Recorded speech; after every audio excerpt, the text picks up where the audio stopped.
Hello. We back. It's that time again. For some NASCAR E5 on a Sunday afternoon. 100% race. Though with a different flair, with a different vibe. Just because, you know, Circuit of the Americas is not in this game. And I am not going to play NASCAR 21 to simulate that because that is going to be utter hell. So, I wasn't going to stream this week until we got some partly devastating news, but partly expected because this has been kind of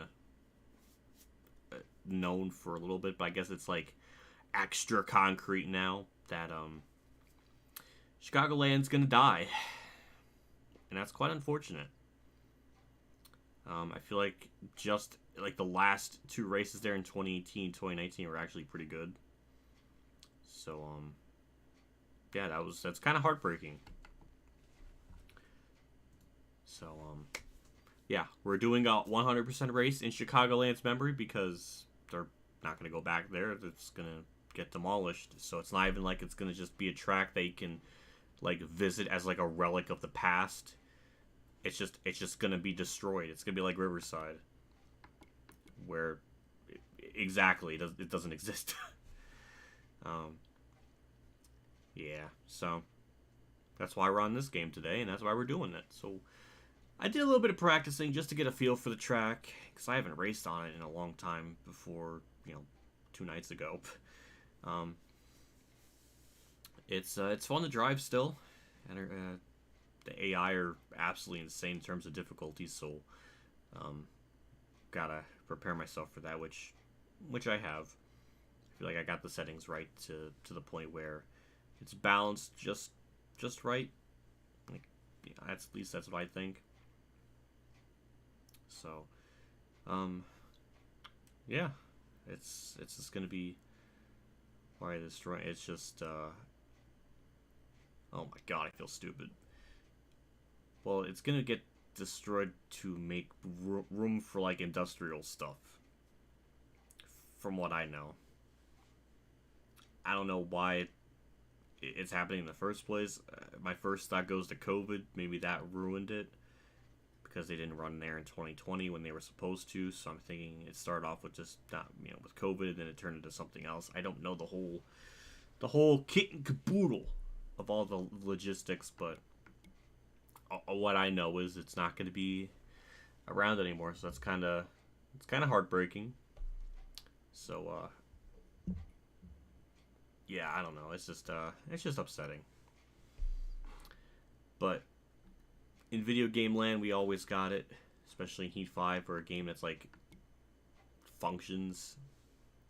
So we're gonna jump into it. We're gonna go with ourselves, the 39 car, because it looks nice. It's a nice looking car. I like it. So we're gonna go with that. And with Chicagoland, this is the settings we're going to go with.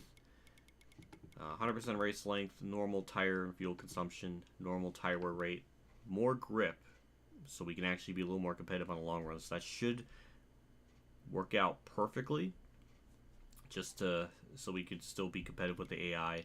Relaxed yellows, multiple race stages, difficulty with the AI. Oh my god. Hey, Scott McNew with the 5. I appreciate that. He always comes in. Every week, he always comes in with the 5. Sad that this track is never going to return now. Thanks for memories, Chicagoland. I agree. Thank you for the 5. I really appreciate that. Yeah, it's a shame. Just like I was saying, right? It's just like the timing of it's so unfortunate because it was just like the last 2 races there were actually pretty good. So it's quite unfortunate that it's not going to be around anymore. But for the AI settings, it's skill range, narrow, infrequent mechanical failures, everything else on normal. So we're going to save and continue. Let me just double check and make sure I have all the settings good to go. And yes, I do. Go key.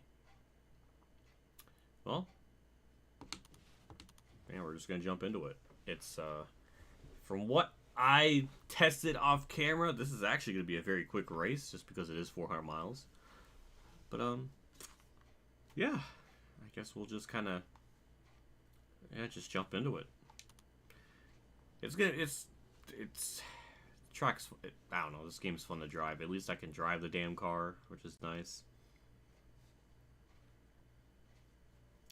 But we have the Circuit of the America race at 3:30, so we'll actually get done with this just in time.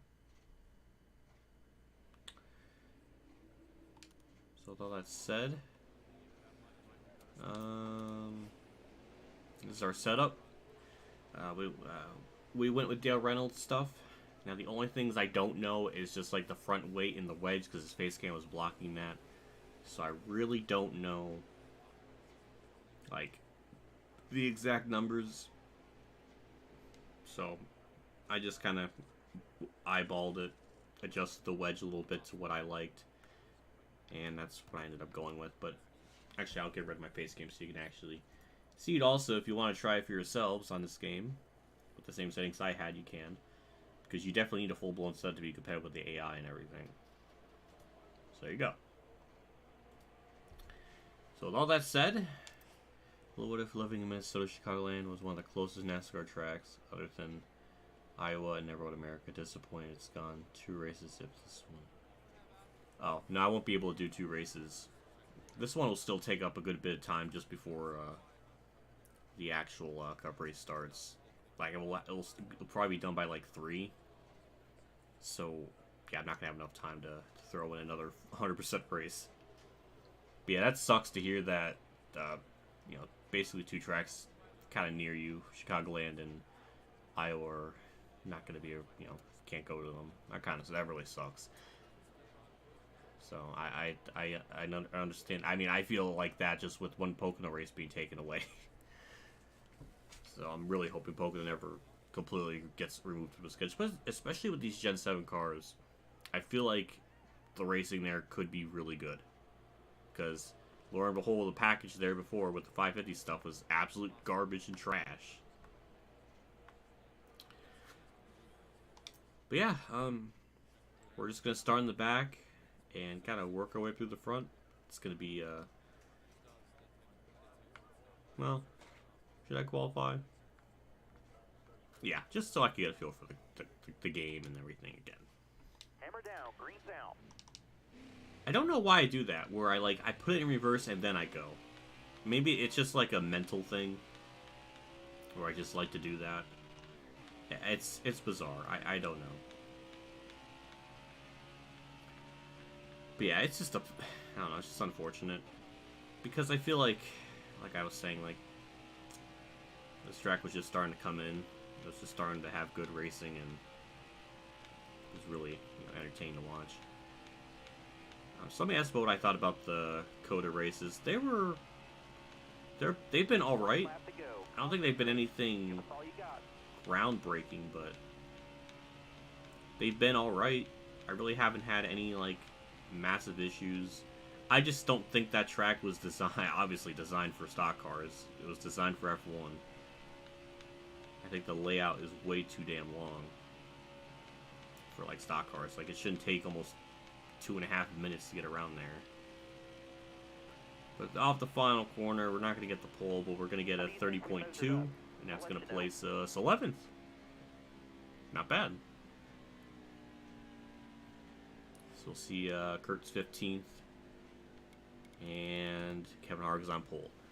What's insane is last week, the game actually predicted William Byron winning in Atlanta, and it happened. That was insane. The game predicted that. That was mind-boggling. I liked that. I mean, I hated that I didn't win, but I liked it that the game predicted that. So that we got one. Our game. I mean, obviously, we can't really base on. I mean, we can just for curiosity's sake, but like, yeah. Let's see. Heat 5 needs 2 additional things, like a good, great game, driver transfers, and the ability to turn off players and crew. Driver transfers, I agree with. Turning off playoffs in the career mode, I don't think would work because the career mode you want it to be kind of like how it is currently, even though I do like the other format way better, but like to keep it like in line with you know, with the career mode simulating real life with like the playoffs and everything. I feel like that's kind of essential to have that, no matter what I feel about it. But driver transfers, I do agree. And the game does have an option if you do like championship mode to do like, you know, no playoffs, so at least there's that. I live near Atlanta. I am from Texas and grew up going there. This year was the first time in Atlanta. I wish I got to see it live before they made. Oh my god. Yeah. Oh my god. I don't even want to talk. The Atlanta race was so fucking just trash. That's so stupid. I hate what they did to it. They killed it. They just straight up killed it.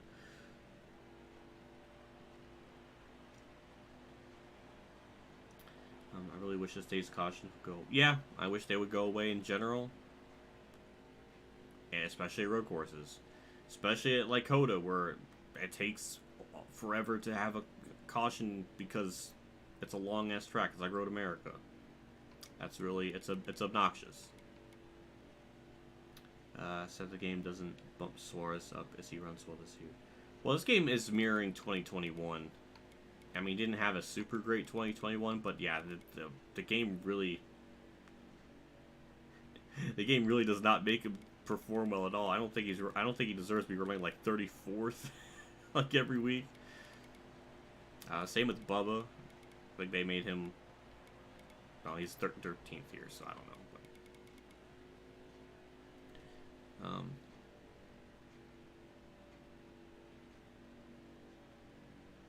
what if like here land? I'll let it fly by if I have nothing to talk about in the Chicagoland race, which will probably be very shortly. Just once everything fans out, we can kind of get into all that because it was really absolutely obnoxious. I hate it. Oh, I don't want to get started. Oh, look at that, I'm 10th. Somebody got sent to the back.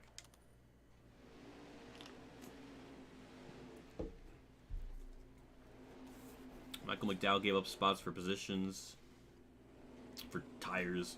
Kyle Busch went to the back, so haha. Timmy Hill went to the back. Well, that's just not right. Well, we're starting 10th. 267 laps, 80 lap stage, I think. Here we go. Green flag's out. We're underway at Chicagoland for the Thanks for the Memories 400.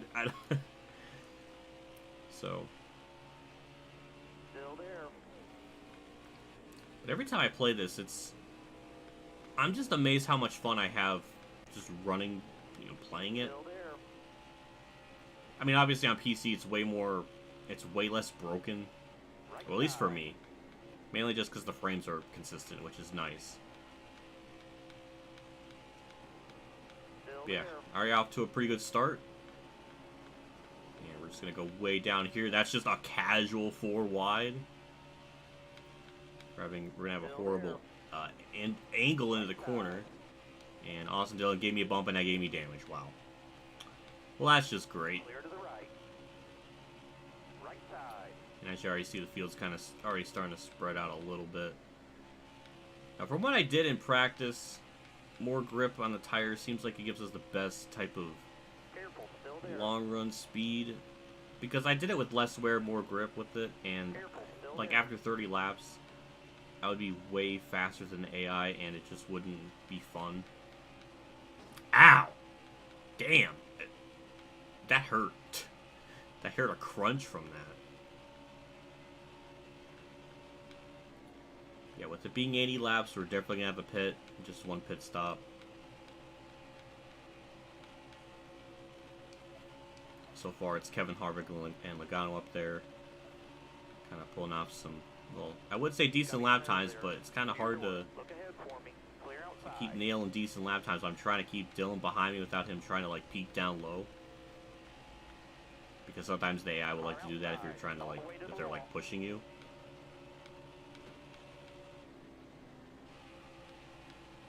And what he's doing isn't really helping me. Like, it's not Are there on the inside. benefiting. Ooh, okay, he gave me room. I'm shocked by that.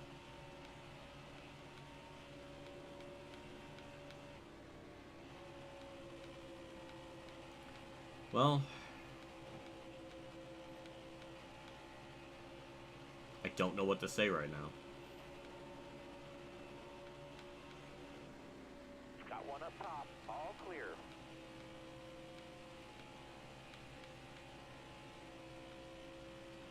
Well, I guess I could talk about Atlanta. God, I hated it. I hate it. It's so fucking dumb. It's so dumb to turn a mile and a half into a super speedway and to do it to Atlanta, a track that's, I believe it's the OG mile and a half. At least from what I remember, I think it's the first mile and a half, and to turn it into a Frankenstein Daytona and Talladega baby, it's just really depressing.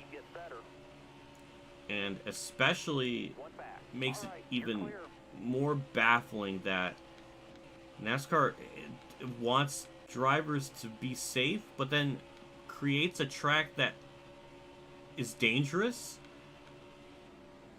Like, they want more of that, which doesn't make any sense. And especially even more so with how parts and everything are hard to come by with this Gen 7 car. This just makes shit worse for them. Like, we already have Daytona and Talladega. That's gonna already, you know, be issues for teams and stuff with, you know, damaged cars. But to add in another one is stupid.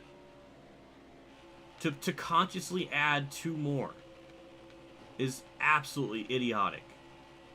And that type of racing, I mean, it can be entertaining, but it just doesn't feel right.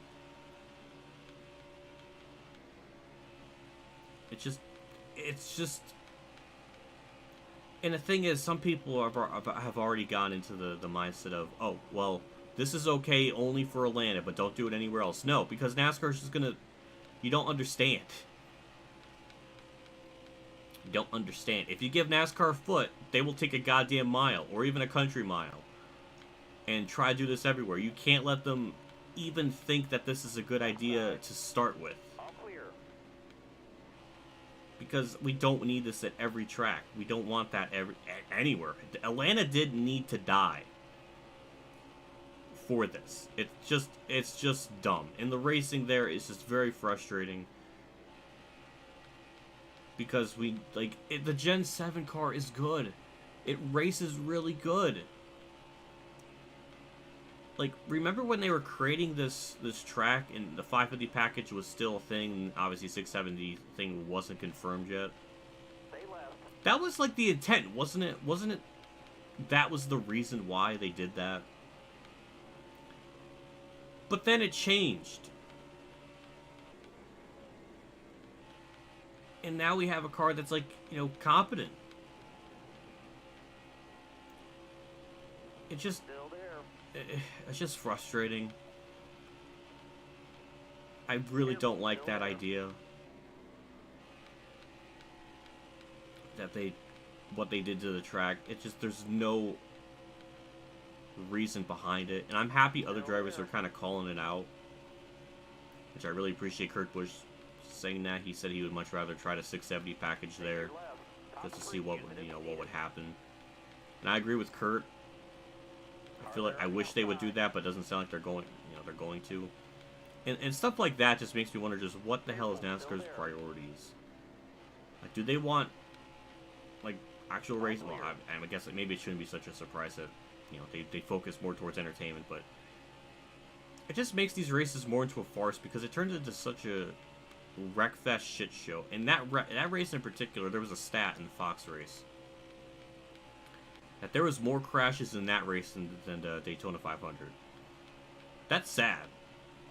I'm not surprised by it, but yeah, it was more cars were damaged and wrecked in that race than the 500. I don't know, that's not a good sign. Especially with the track being narrow and everything, it's just, that doesn't make things better.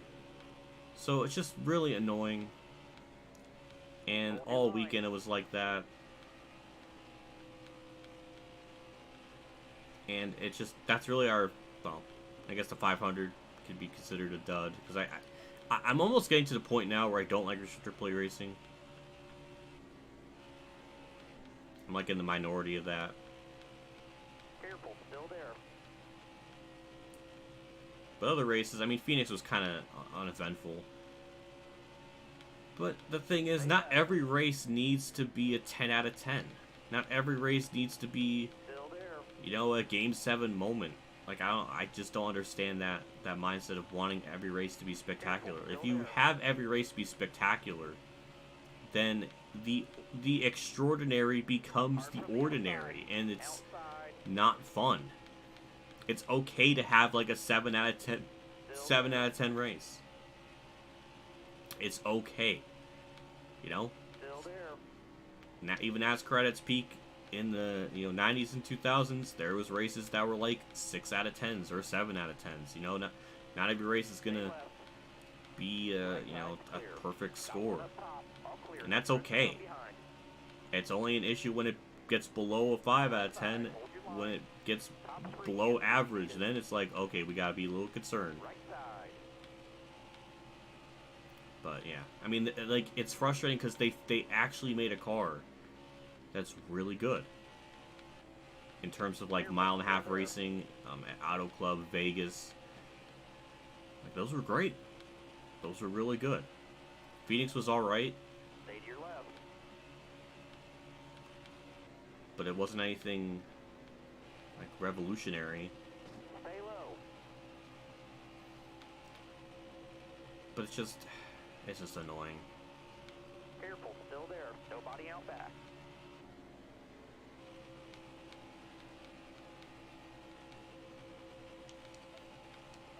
Got one inside. Left side's clear.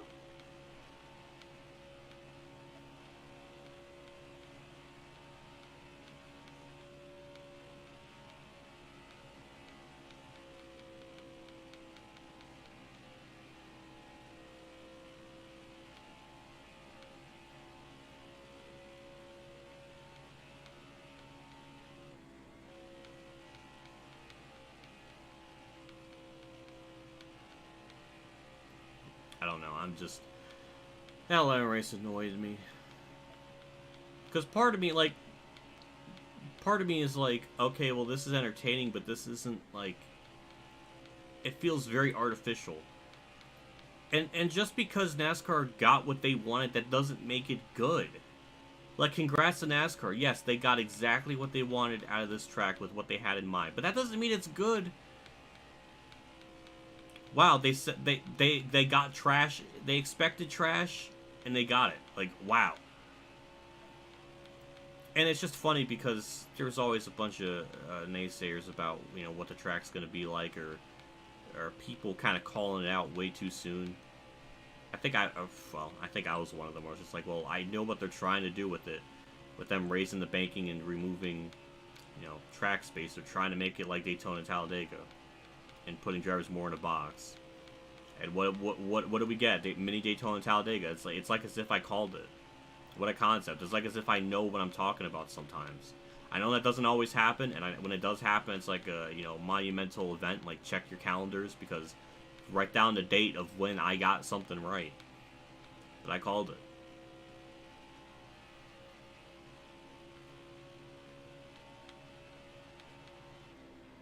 And the thing too is, especially at that track with that package, for whatever the reason, it just felt, the race took for fucking ever.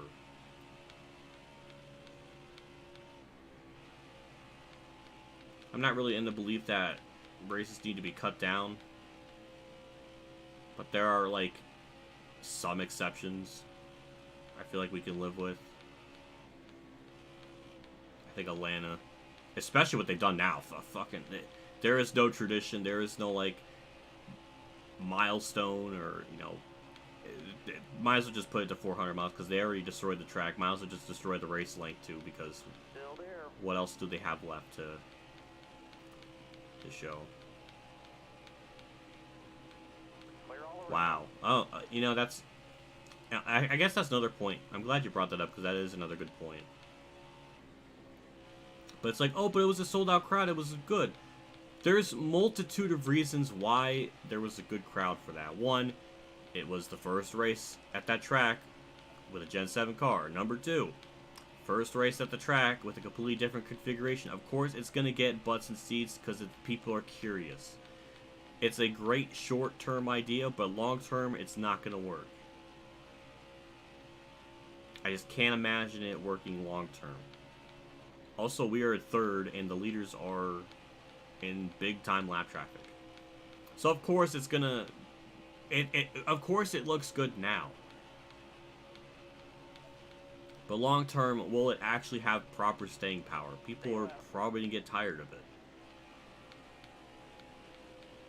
Top 3, use it if you need it. All clear, no pressure from behind. Hard from the outside. Yeah, our car's starting to kind of kick in here. Well, I think lap traffic kind of had a lot to do with that. All clear. Yeah, I already almost got through half of the stage. Just for me ranting.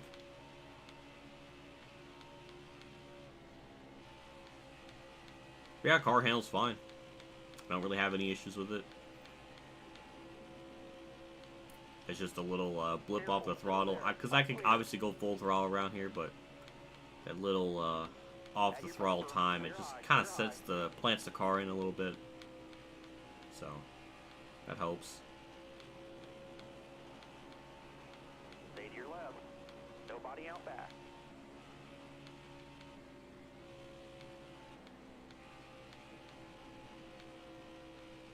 Clear all around.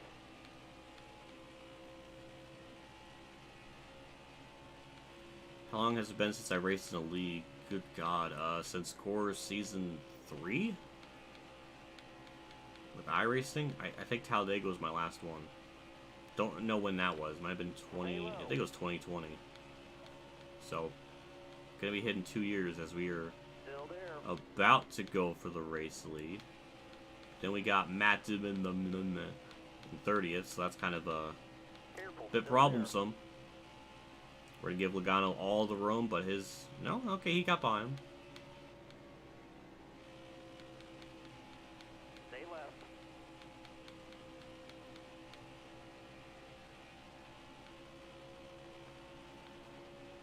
Still there.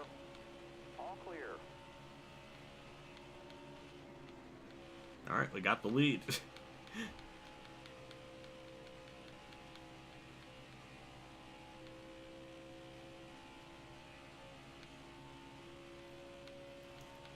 Well, I mean, I'm not on iRacing anymore. I used to be.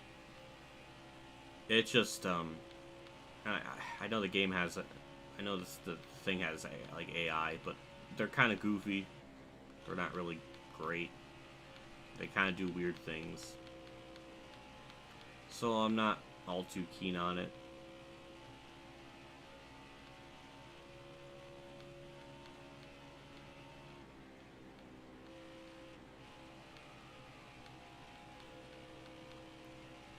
Take a look at the leaderboard. That's our top 5. Got Logano, Harvick, Brad, and Kyle.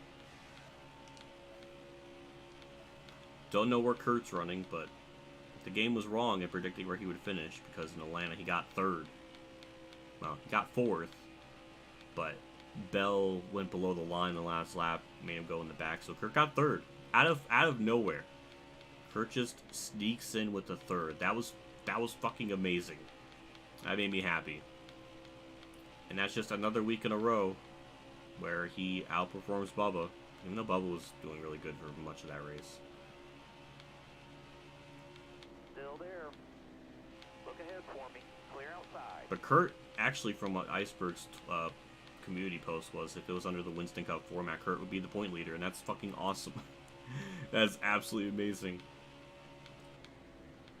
Still there. All clear. No pressure from behind.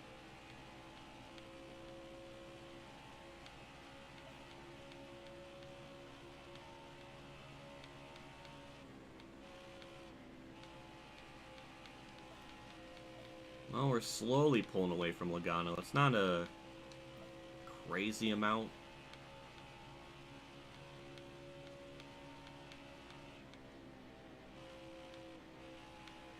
did seem like lap traffic really messed with him and Harvick pretty badly.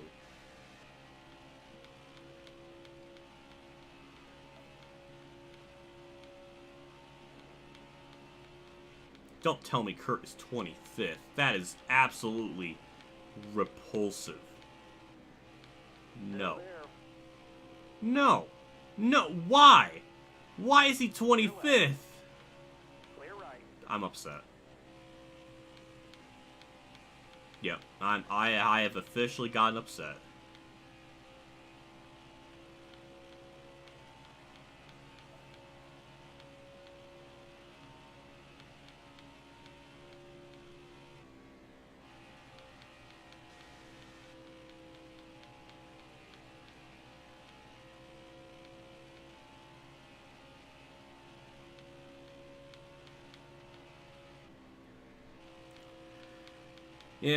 Yeah, I agree with that. Especially with career mode, because the career, like the point of the career mode is to be similar to real life, even with like the playoffs and all that sort of stuff. That is the one instance where that should be a thing.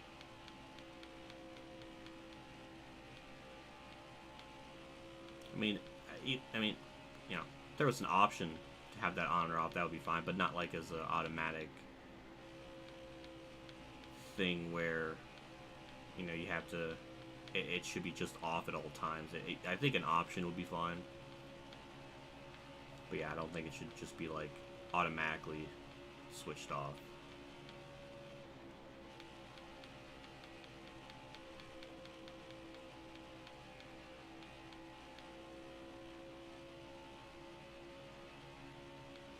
Careful, still there. Clear all around.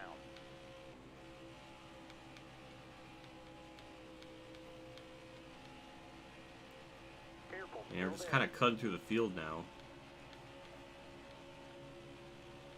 Clear to the right. We'll be pitting in about 23 laps. We gotta repair that damage to the back end.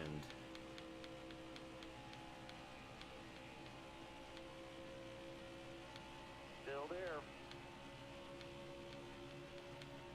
I don't know if Kurt should be top 5, but Clear high, clear high. I mean, like from 10th to 15th, I think I would be okay with that. That's usually where he kind of runs, and sometimes he'll get a top 5. I can live with that, but not 25th. That's just wrong.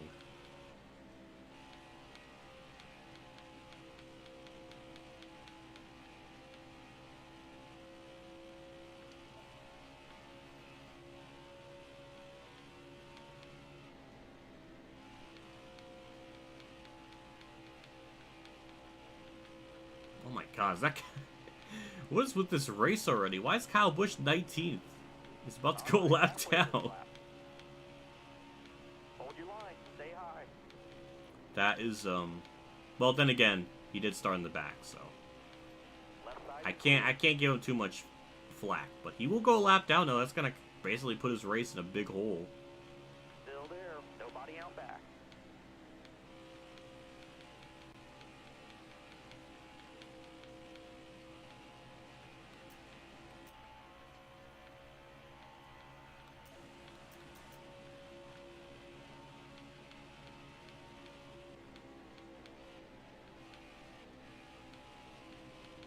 Still there. Clear high, bud.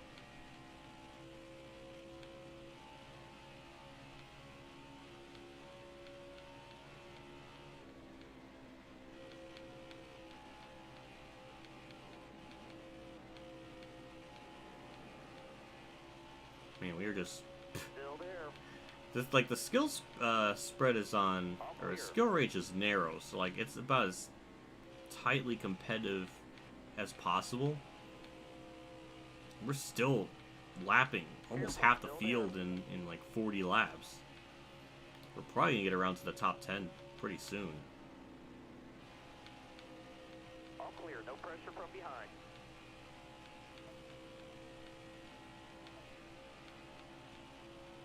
Now, the thing is, too, what I have to worry about is just on the long run, not in the long run, but once we pit, it does seem like they have better short run speed.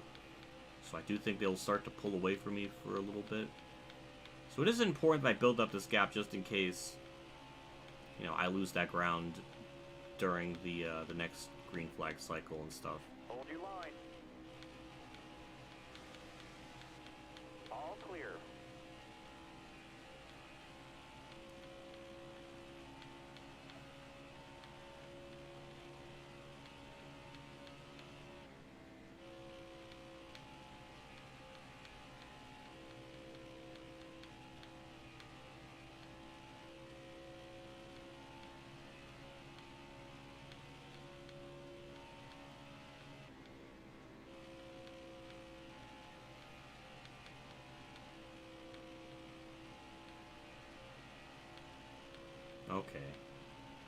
Okay, that explains it then. If that's what they're doing in Chicago, they're not tearing the track down there, putting warehouses in the surrounding area. Well, I mean, that's better than the whole track being torn out, but it still sucks that there's no more, you know, racing, you know, gonna happen there.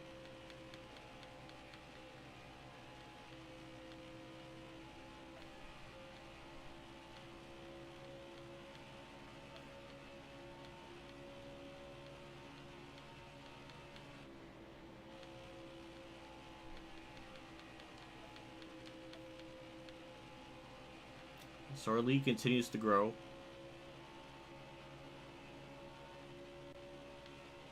But my tire wear is starting to become a little bit of a problem. All clear. No pressure from It is behind. getting low, so I'm hoping it can make it before the pit stops happen. Oh, Dave, it's nothing concerning. It's just thanks for the memories is just for Chicagoland.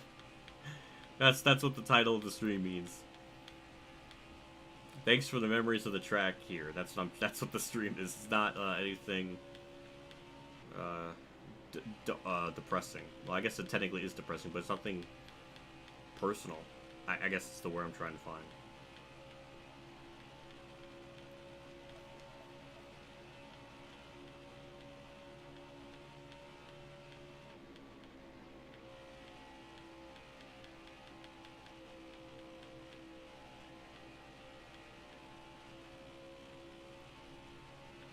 Stay left. All the way up. Get up. Get up. Clear high. Again, I don't know the whole logistics of why they aren't going there anymore. Now, I know in 2020 they didn't go there because of COVID, which I get, because some tracks, like that in Infineon, they didn't race there. Clear right.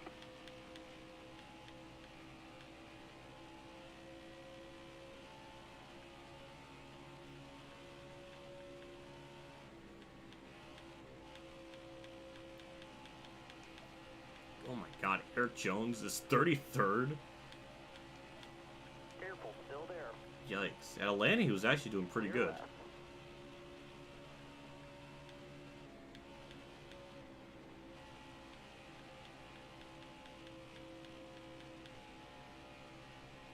Hard from the outside. Outside. Yeah, it's definitely a messed up reality when Texas is still on the schedule where Chicagoland Still isn't. there. All right. You're clear. Even though, well, I mean, Texas now is such an abomination of a track. I'm honestly Hard from the amazed. Outside. Outside. I don't know. That's a whole other rant.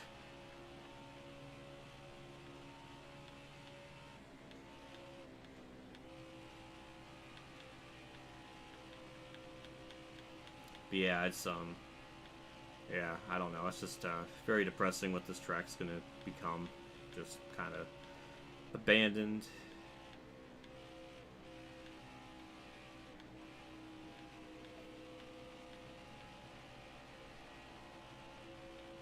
Careful. Still there. It does seem that way with more grip being too OP. All the way to the wall. Now, the thing is, if I go with just normal, then I'm getting absolutely obliterated by the field. I'll be running like 13th. So, again, that's just another case this game is being really hard to find that balance where it's just really difficult to find that type of balance that you need. Even if I go with the AI, because I messed with this all last night.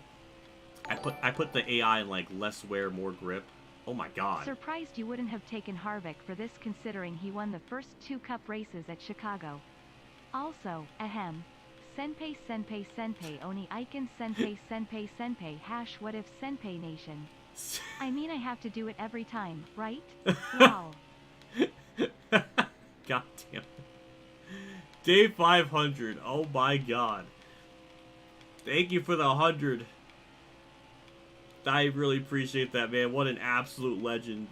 We stan and we simp for day 500 in this stream and in chat. What a man. That makes me that means a lot. I'm gonna have to check my emails after the stream is done just to make sure everything also is all set up with my PayPal and all that like actually went through, because oh boy, do I have a lot of story time to talk about with fucking PayPal. So, it all started because I commissioned someone art, and I did it like once, and it was fine. There was like no issues and things went smoothly. And then this is the most recent time I did it, and I got an email saying my bank declined the payment, and therefore because of that it delinked my bank account from PayPal, which is annoying. So I was like, okay, I don't know what to do. So I called customer support. I got that resolved. This was on like the 18th. I called customer support. They were able to fix it. I thought it was done. Then it happened again. I'm like, okay, well, it seemed like it's still trying to send that one payment through, and it did it again. So I called customer support. I'm going to be pitting very soon. So I called customer support for the second time. It worked, but the guy on the phone was really making it seem like this was a big hassle and a big ordeal, and he's like saying vernacular like, I'm gonna put my shoulder into it, or oh, this is really tough to fix. And it's like the other person that did on the 18th did it with like no problem. like he just, oh, we got some blow upage. But yeah, like they were doing that. Like the other guy did it with no problem, so I don't know why this one's making it seem like it was such a big deal. So then he was able to do it. It worked. Then he's telling me, well, then it worked. But then, like, 2 hours later, it delinked it again. Like, it removed it entirely. I'm going to be pinning this lap. We'll stop right there, right at the Chicagoland sign. Watch your speed, please. All right, repair damage. So, onto the rant of PayPal. Dave 500, if you're here, I think I DM'd you saying I got some story times about PayPal. Well, holy shit, we got some story time for it. So, then it happened the second time. And I called customer support a second time to do all that. It worked, and then it didn't. So I'm like, okay. And the guy told me on the phone, like, okay, you gotta contact your bank. You gotta, like, talk to them about it. So then I go to the bank. Not like, literally, but I call. I go to customer support.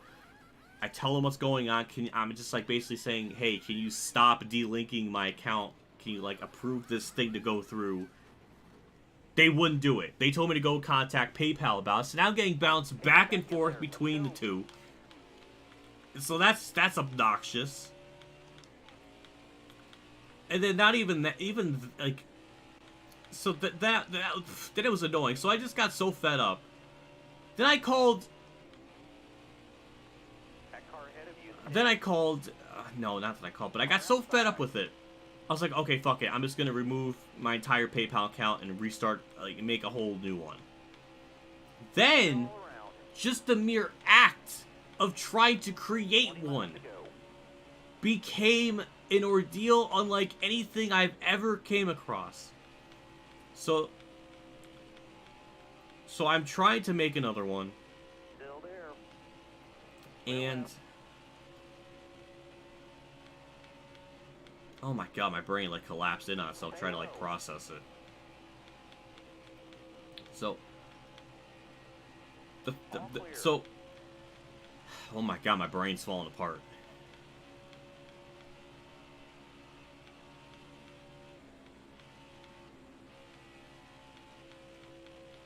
trying to like gather back my thoughts.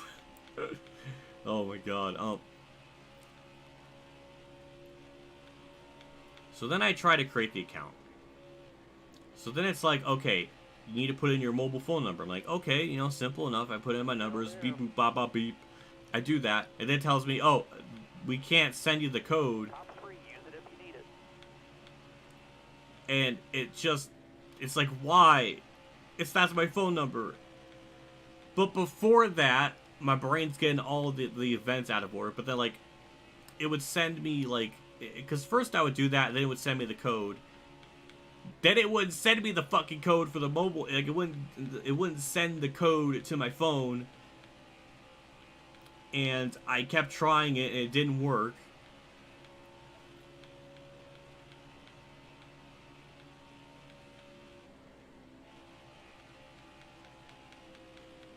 And it's just... My god, it just turned into such an ordeal. That was 4 days. It was 4 days. 4 days of that. So it happened on the 18th. Then on the 21st, and then the 22nd. So I'm trying to just make this other one. And it wouldn't fucking work, no matter what I would do. Every time I put in the mobile phone number.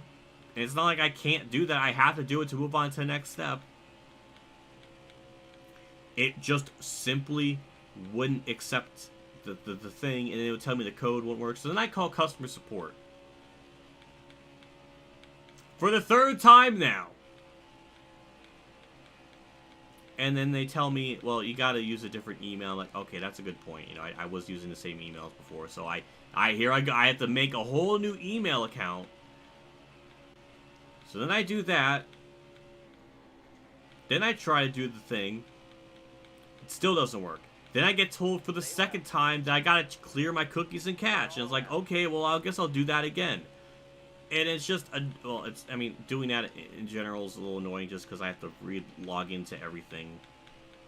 Which, you know, doing it once is fine, you know, sure. But then when you get told to do that twice and you gotta do all that all over again, it's like, you know, I got told that twice and it still ain't working.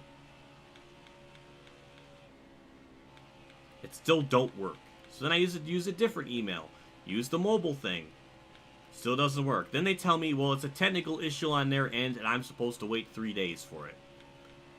Well, I'm like, well, goddamn, that's really obnoxious, but at least I know it's not on my end, and it's just on their end being, I guess, bad. Which is really weird, because I've had a PayPal for like 6-7 years now, and I've never had any issues like this. So I'm like, okay, well, I guess I'll just have to wait 3 days. And then later in the night, I'm like, oh, you know what? We'll try it again. Fuck it, we'll try it. I put in all the information, and it worked. I didn't have to wait 3 days. And I was like, wow. All that because I commissioned someone, and they were from Saudi Arabia. So I'm assuming that was the issue. And so I try to contact that person. I try to tell them, hey, you know, there's some issues. Can you change your settings to... Because I got told on the phone, like, the other person's probably got to change their transaction fees to, like, include international. So I tell them that, and he's like... And he tells me that, no, I got the payment, thank you. It's like... It just didn't help. I try to explain to him the situation, which that could be a whole other rant on its own. It's like, if a person is commissioning art, speak English, like understand English good enough, or just don't accept English, you know, people in general for art if you can't barely understand. Literally, I'm not even trying to like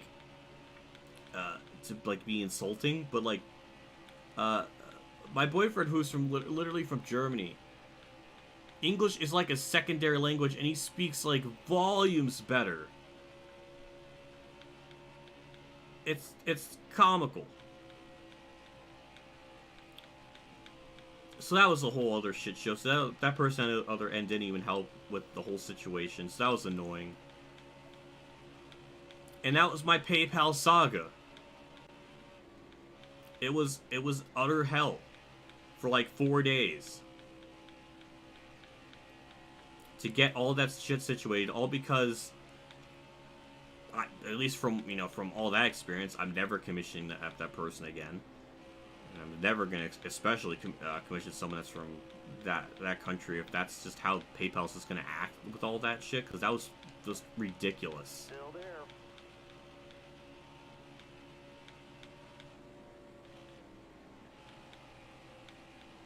Still there. Clear high, clear high.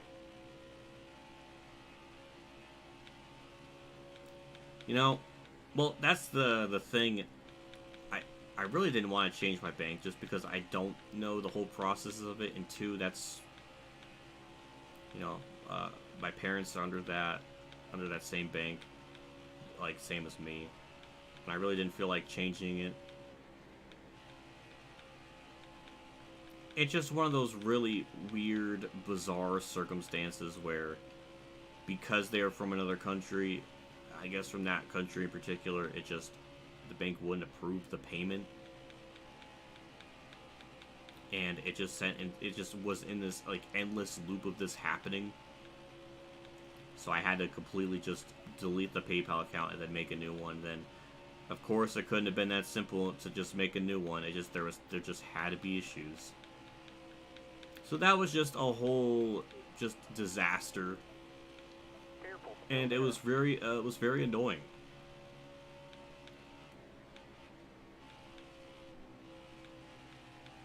You're all clear up top. God damn, we are just killing the field today. 5 to go, driver.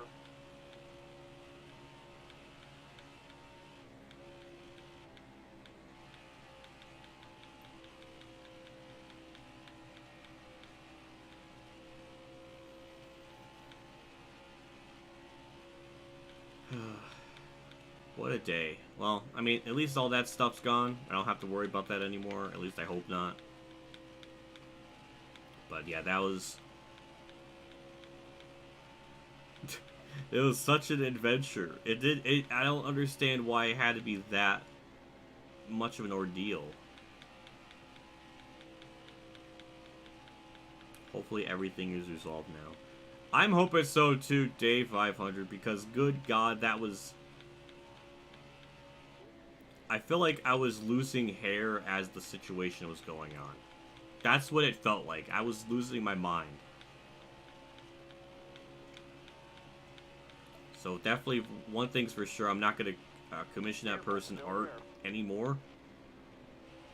I mean, I wasn't really going to commission them anymore anyways, because I was kind of getting to the point where, like, I wanted, like, a certain thing and they couldn't do it properly. And I'm not going to sit here and, like, just debate on the whole concept, and it just got old. I was just like, okay, I'm not really going to commission them anymore. And then that happened, so it's just like, well, now I'm really not going to never commission them again.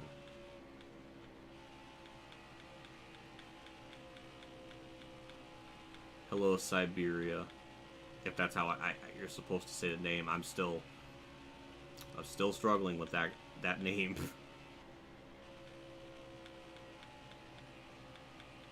Video idea: fun with internet banking feature. Oh my God. You know what? That's that ain't. But I mean that whole thing could really be a video on its own, just explaining the adventure I had to go through. I was looking up tutorial videos and everything, and I couldn't find anything that would help me. The fact I had to call customer support 3 times, man, like, good lord. We're gonna win this stage by a disgusting margin.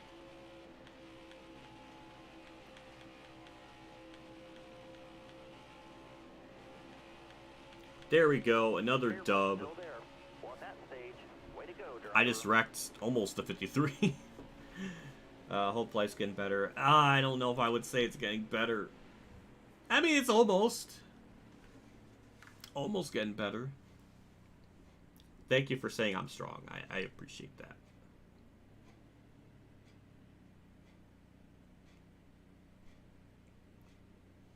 That would be a good video idea talked about. Internet banking. That. Oh my god. Alright, that's our top 10. Kurt is. Wow, we only have 9 of the lap. Wow.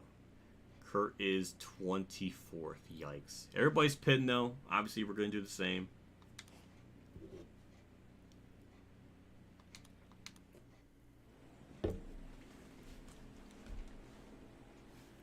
Christopher Bell gets the free pass. Coming to the green, driver.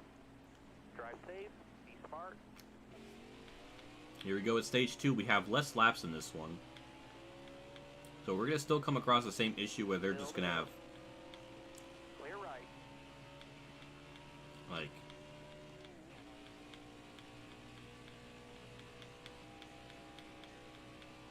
It's Siberia. Sabria. Sabira. Sabira. I think I got it. But yeah, they're going to probably get by me here. They're going to probably pull away for a little bit. Sabria.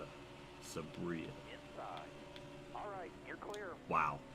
Got a car Wow. inside now. I couldn't even properly defend the lead with that. That was really sad. But they will pull away from me. I don't know by how much, but it does seem like we just... Like, our long run speed is on a whole other level. Harvick, stop it. Oh, twice. Alright, we cleared that. That was close.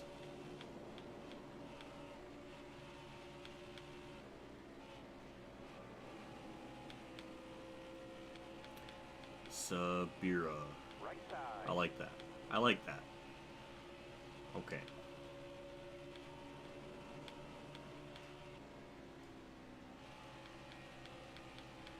Stay to your left. Looking outside now.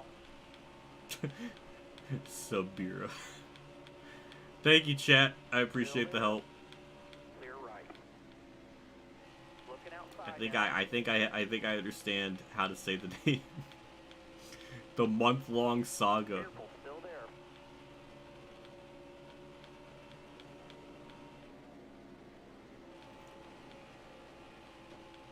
It's insane just how off we are on the short run. Left side's clear.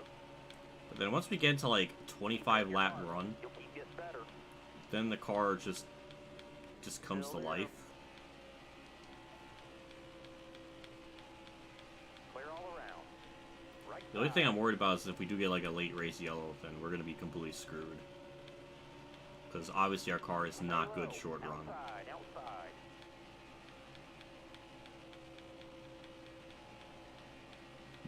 Car outside.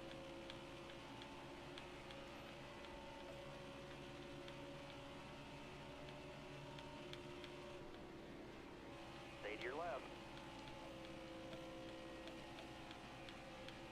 Right side. Well, now with the last, almost the last car in the lead lap, I mean, Chris Rebel's way back there because of being the wave around.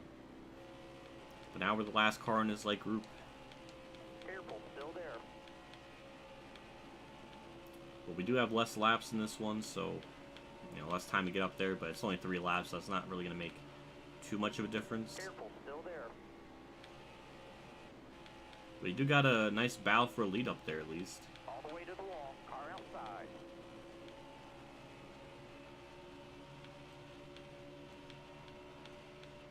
Car outside.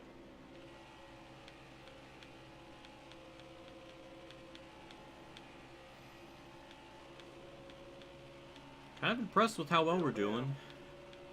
Well, so far, we're kind of not losing too much ground. Now, what I was looking at when I was pitting, I had like an 8.9 second lead, and then it dropped down to like 7.4, so it did seem like we lost about a second and a half. Stay left. But then we were able to get that back. So I'm assuming that's kind of the same logic that's going to apply here. We're going to drop back to about a second and a half, something like that. I mean, we're already close to it. There.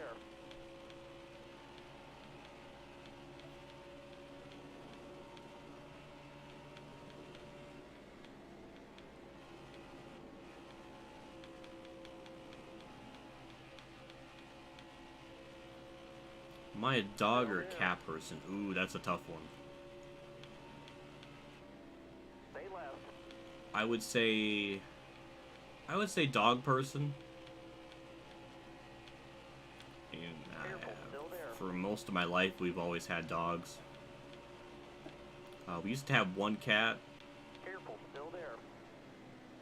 But then it, like, once we got, like, a new dog, the cat started getting, like, really defensive, and it just started peeing it started peeing everywhere. So, obviously, we can't have a cat if it's gonna pee everywhere, because that's kind of obviously not good. It's gonna stain everything and leave a smell, and it's just gonna ruin whatever it you know, pees on. So it's definitely a case where we just had to get rid of it. But this was in, like, 2004. Then, like, 15 years later, we got another cat. Got one down low now. Nobody This out one's back. really nice. I like it. It's adorable.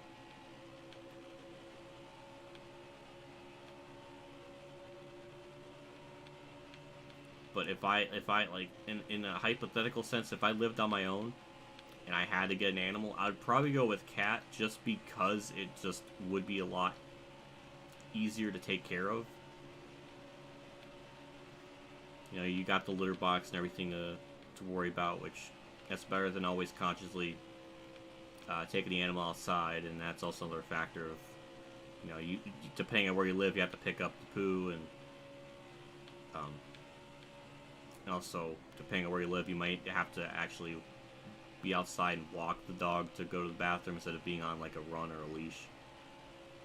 So I think a cat would just be much more convenient and just easier to kind of handle.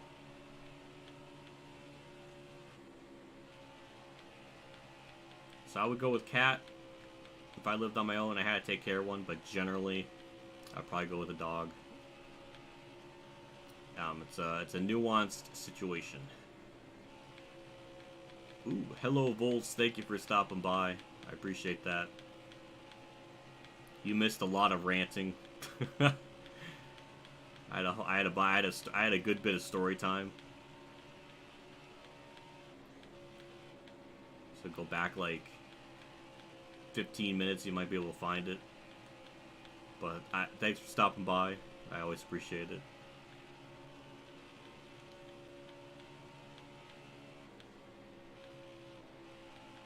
Well, we're kind of just chilling right about a second behind the leaders. It was about 1.2 before, but now it's starting to get to about 1.1.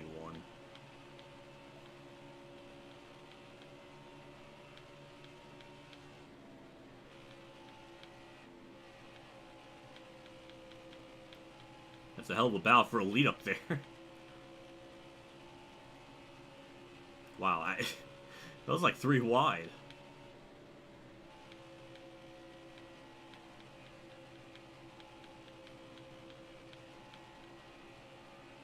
I did not see the IndyCar race.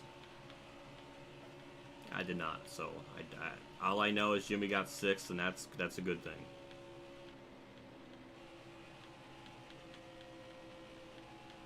Yeah, you're right. Dogs are more active than cats. I mean, I obviously have both a dog and a cat here, so yeah, I agree.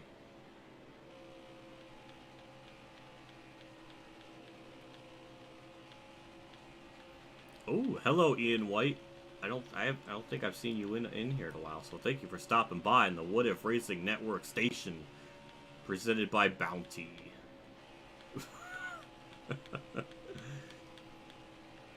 Let's pass the Logano train. I'm trying.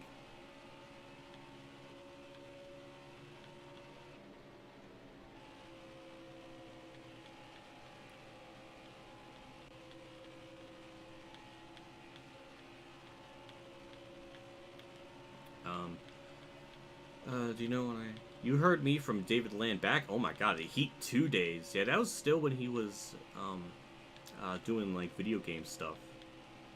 That's cool to know that you heard me through David Land. That's pretty cool. Yeah, he a good noodle. He's one of the people I always like to go to when it comes to, like, NASCAR news. Or just anything in general. Because I do think his takes are generally pretty good, and I think I agree with them most of the time, if not nearly all the time. He has good takes, I think.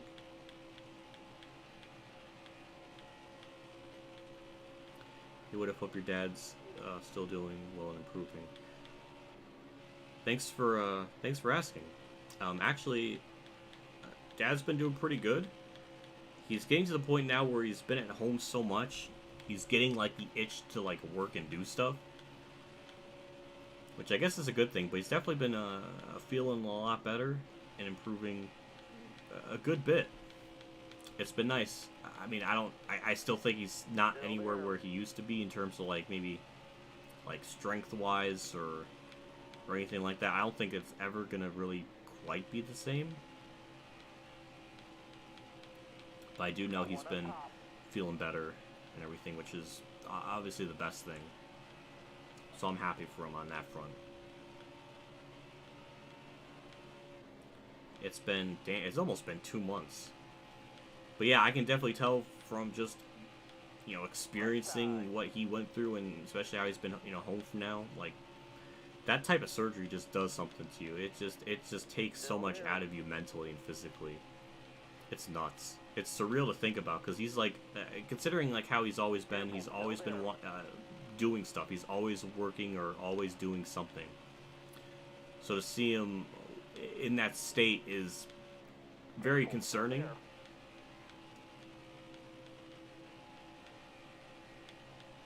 Like, it's just weird to see someone that's used to doing stuff so much to just not want to do anything. And it was like that for like 2 weeks. It was really weird. But thankfully that has passed. I don't know. I mean, obviously after that type of surgery, they were saying you can't get depressed from it. Which, I mean, that could be what he had. Which wouldn't surprise me. But yeah, it was just, the whole thing was, I mean, just seeing how he's been recovering and stuff has been nice to see him improving. It's just been, I mean, it's like, March 4th will be 2 months, or April 4th. My God, April 4th will be 2 months. Still there. So it's a real thing about. Also, we gained a spot. Hooray! And we got by Logano. Get up. Clear high. Got one down low now. All clear. Clear down low.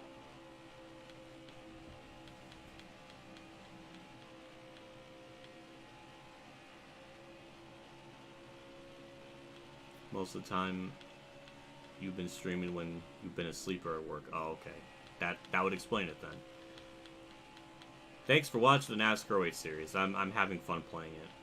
The next part, though, it's gonna be wild. Yeah, I can definitely say that much. It's gonna be wild in a way you may not have expected. Go high with Legank. Legank. I like that. I like that. That might have been a spelling error, but I like that. Legank is honestly. I really like that, actually. Legank, I really like that. Legank. That's really funny. But yeah, we're up to second. Now, it seems like we can. It seems like the first half of the run. Like the first 25 laps, we were just not that quick. And then the other half, we were just, like, so much faster. Don't really understand that.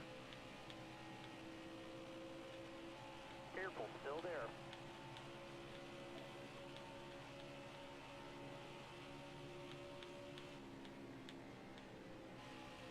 Loud traffic kind of helped me out because it kind of pushed Harvick to the high lane. And he's getting held up by Eric Jones. Hooray. Oh, look at that. He's holding up Logano, too. Ooh.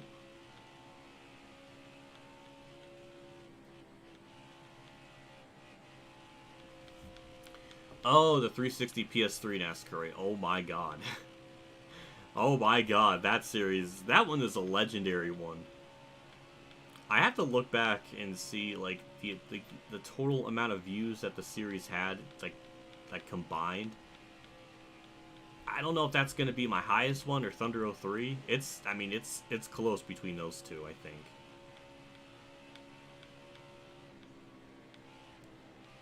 Yeah, that was just a kind of a perfect storm with that game and just the time I was recording it. Stay left. All clear, no pressure from behind.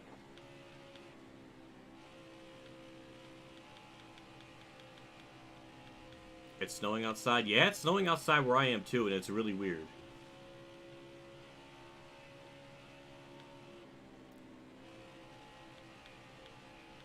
You need a pit for new tires. I mean, technically I probably could and get away with it because we're just at like halfway, or we're pretty close to it.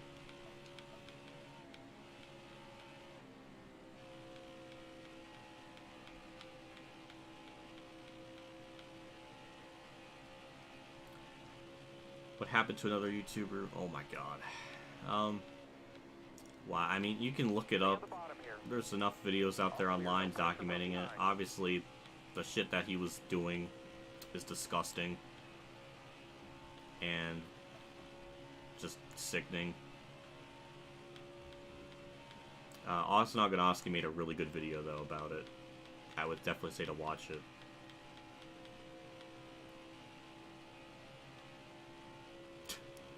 NASCAR way in the...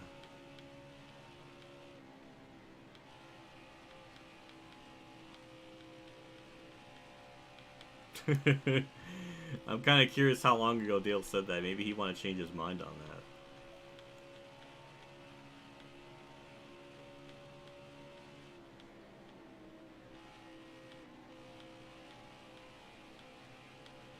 Careful, still there. All clear. I really don't. I mean, it's just that whole situation with him is just disgusting. Obviously, considering I was friends with him at one point, I mean, the whole situation really fucking upsets me. Because, you know, you hate to hear that, you know, someone you know was doing something that fucking disgusting. Clear outside.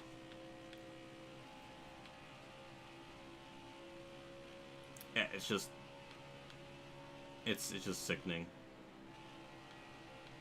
And this is also partially why I have trust issues.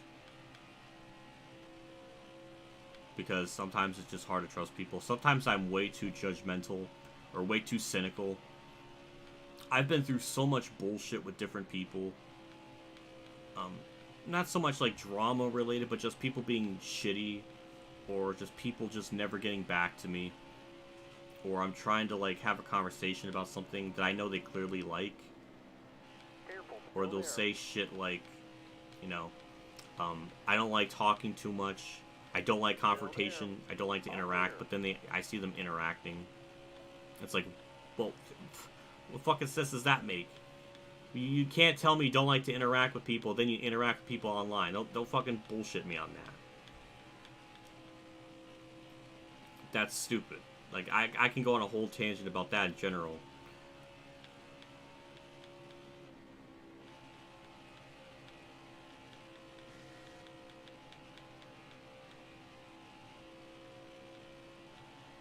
Braden, I really don't want to talk about it.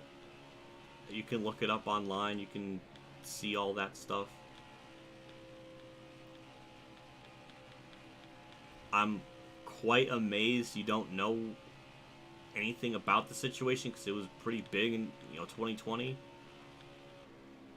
So I don't know how you would have missed it. But you can go look it up and find out. Still there. Right side's clear. I'm amazed that didn't give me front bumper damage, because that was a tonk of a sound.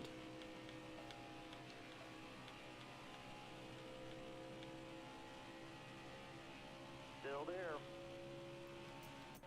Nobody out back.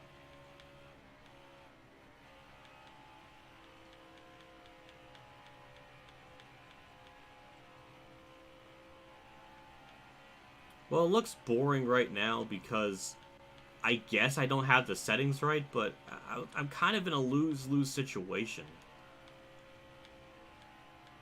It was either this, or if I had everything, like if I had my tire wear and stuff on normal, then I'd be running like 13th. And I'll be really, really off the pace no matter what.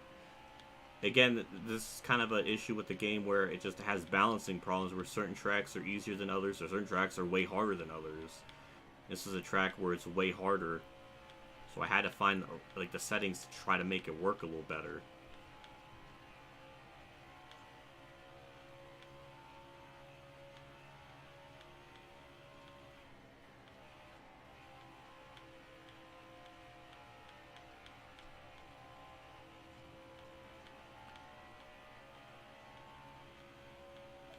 But yeah, fine, fuck it, I'll say it. I mean,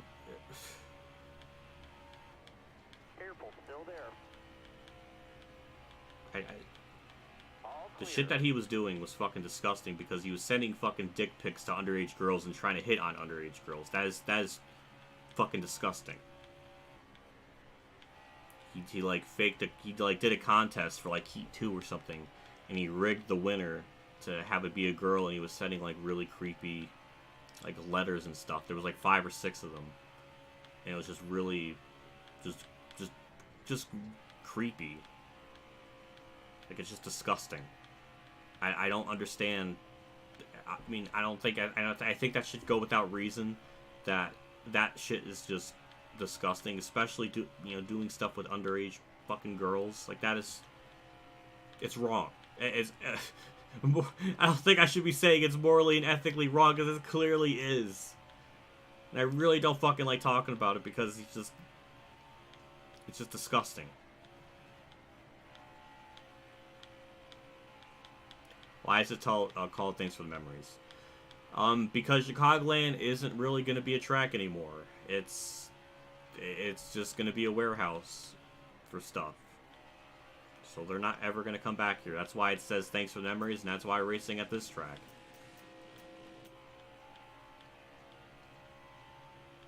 Hold your line. All clear, no pressure from behind.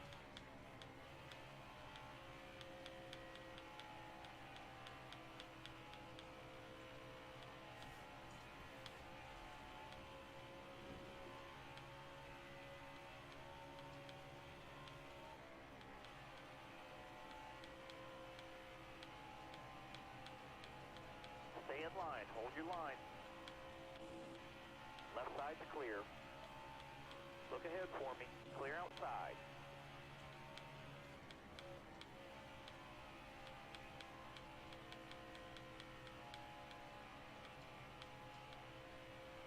Still there.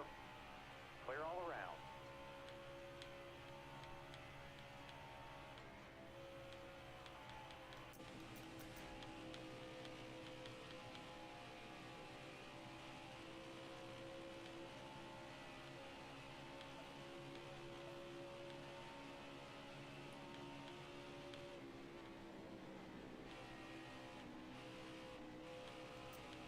Careful, still there. The controller. You got room. With You're this clear. one, it's a Xbox One controller. The click sounds you're probably hearing is just from the game itself. 'Cause that's what happens when you go through the cameras. Yeah, that's just the sound it makes. Still there. Look ahead for me. Clear outside.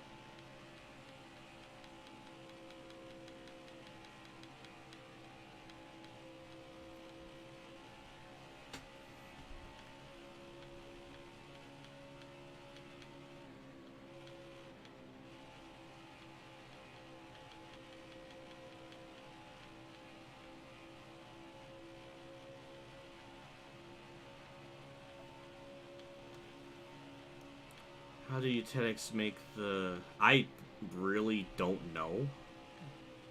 Because their library of games isn't really anything super racing related before Utenics. Stay left. I mean, the only thing they really did that was like racing related was like big mother truckers. So I really don't know how they were able to get it so good. I don't really know. But obviously with like NASCAR Inside Line 14 and 15, it was really good. I really enjoyed racing it. It was just like the handling model of that was like fantastic. Now if the AI were competent or good, had proper pit strategy, had more of a fall off, well, 14 and 15 fixed that, but inside line didn't have that. Same with 2013. If they had proper fall off, then you know what? You know, maybe it would be a little bit better. Well, career mode needs a big overhaul too. It needed proper stats, which it never did, which is stupid.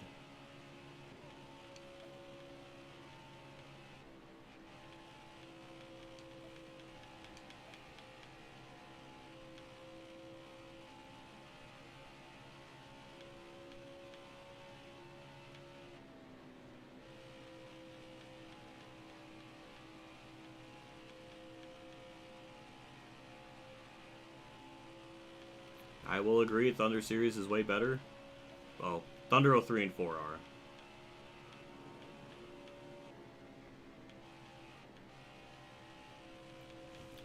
Coke or Pepsi? I don't really drink too much of those two anymore. I used to. I used to a lot. But I would go with Coke. Even though it's kind of a toss-up. I kind of like, you know, I don't mind both. It never really bothered me which one, you know, one way or the other, like what one I would, like, drink. It didn't really bother me. I would probably lean more towards Coke, but I don't really drink it anymore. I drink Sprite. Even though it's like slightly better for you. Even though all soda's bad, so I don't know. But I go with it.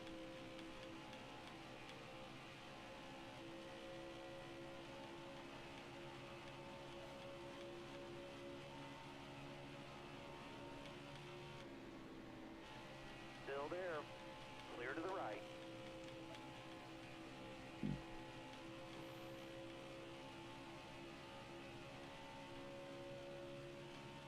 Stay left. Clear right.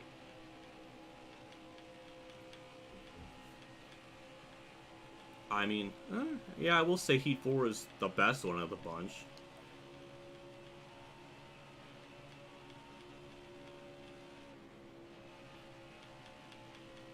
Yeah, Gary modded the ever-living tar out of it, and added a lot more to it than what the game had. Because of like the series he did, it was more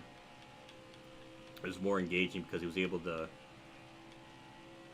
do a lot more with it with the stuff you're able to mod.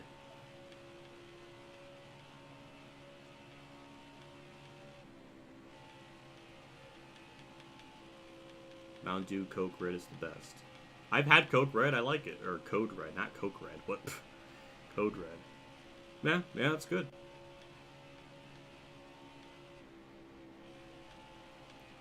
Dr. Pepper's still the GOAT. I don't blame you. There was a period of time where I drank Dr. Pepper all the time. I don't really do so much anymore, but I can understand why that is your favorite. It used to be one of my favorites for a while.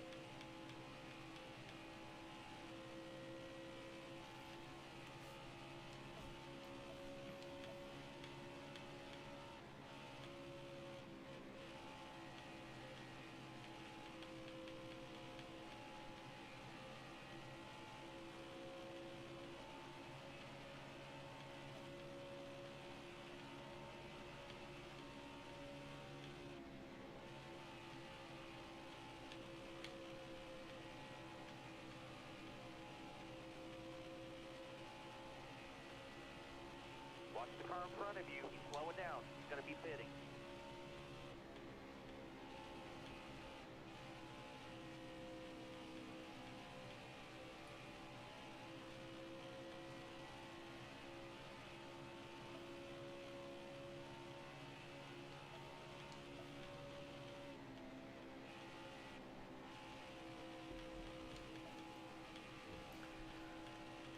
Still there. Yeah, I don't. Yeah, I'm confused. Yeah, Heat 3 wasn't good at all. Some people say it was a step back, which I can completely understand because the ping-ponging was like extreme there. The difficulty was so comically hard for all the wrong reasons. They just made your cars like at Martinsville, they were barely topping it like 100 miles an hour. It's like It's just dumb. That car in front of you is coming to the pit.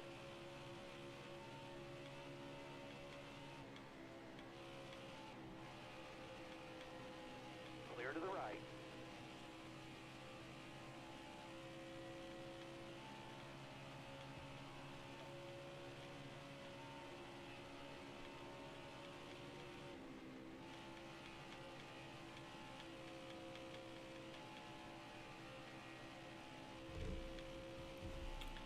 Yeah, we'll pit this time. Really nothing too complicated about pitting. I know where to brake and all that. Watch your speed, please. I need something to drink.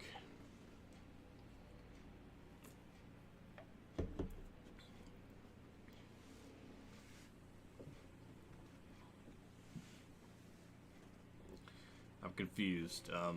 Chicagoland is, I mean, it basically is dead. I mean, they're not reconfiguring it into anything. It's just going to be warehouse storage place. And I didn't repair the damage for my ass. Oh well, I'll be pitting here at the end of stage 2 anyways.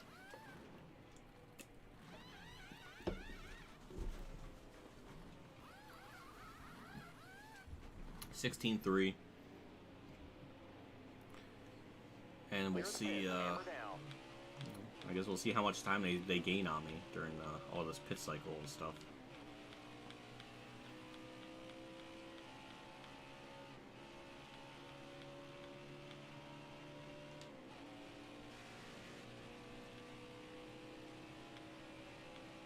All we have left is Hamlin going down pit road. Don't tell me we have... Right side.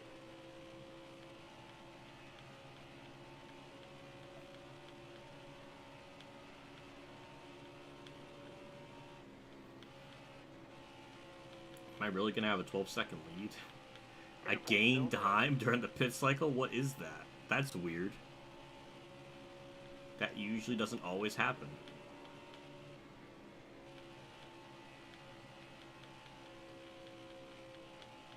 We're still going to lose time anyways, but...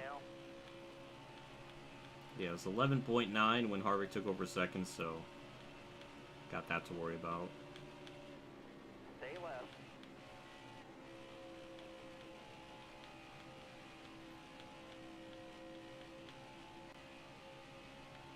At your bumper. Clear high, clear high. Oh, really? Memphis is closing down? Aw. Well, that's sad. Right side. It's just... I don't know. There's so many tracks like... feels like so many tracks are closing down, but then no new ones are coming up. But then again, that... Atlanta is being reconfigured. It's not like there's really, like... Doesn't feel like there's new tracks being built, like, anymore. Even though LA Coliseum kind of counts, so... Maybe never mind about that point. All clear, no pressure from behind.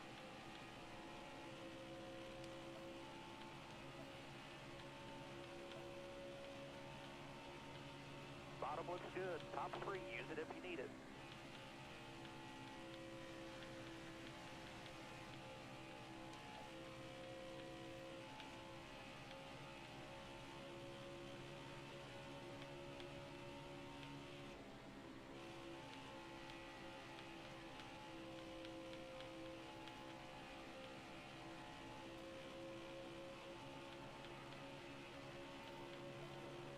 I don't know, maybe I need to start having these on more, like... Oh. Careful, still there. Oh. Kind of hit him there. Oh. Still silent, alright. Maybe I just need to start having these races beyond strict yellow.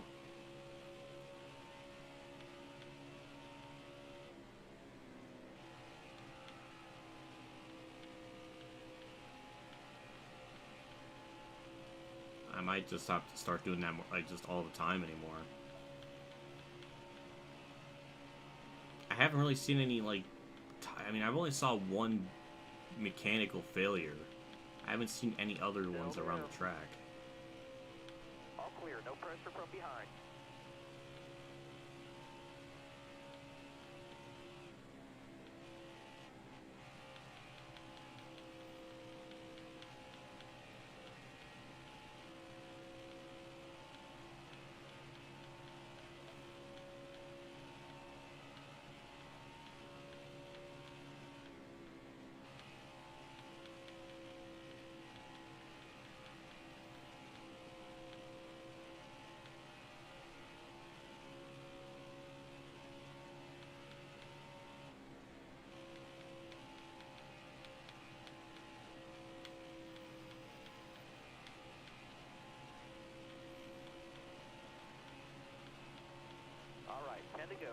Nice and smooth for us.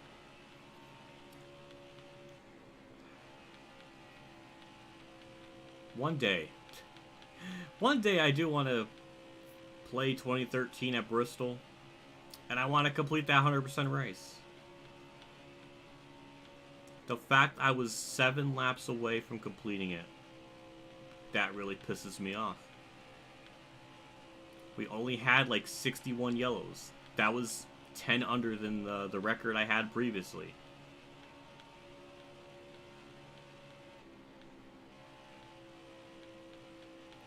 It would be really nice to actually, you know, complete the race. Maybe not so much win, but...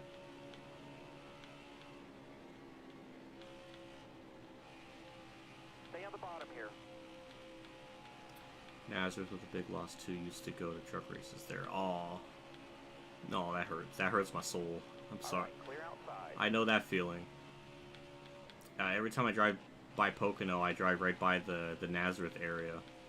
Well, not by it, but like I drive by the exit to get into Nazareth, and it's just makes me sad because the track just was so unique, and I just thought it was such a cool looking track, and I thought it always produced pretty good racing.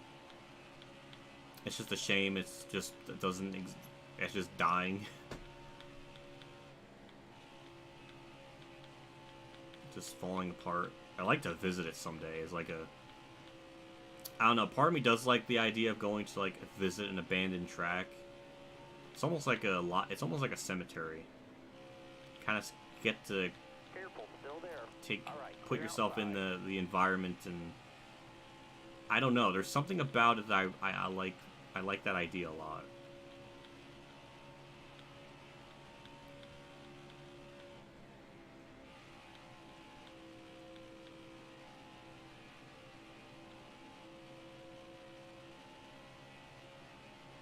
Well, the wild thing is, I learned this recently, but Nazareth existed before Pocono. So that was the OG Pocono. It was truly the baby Pocono, and Pocono is the grown-up version of Nazareth. 5 to go, this time by. It's funny how that worked out. But when I learned that, I was like, holy shit, my mind is blown.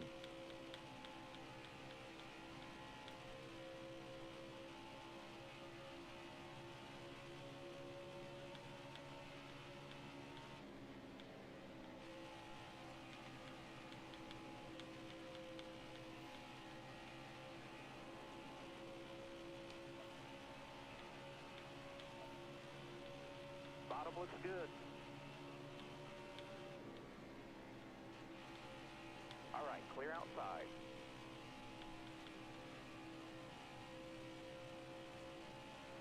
Clear right.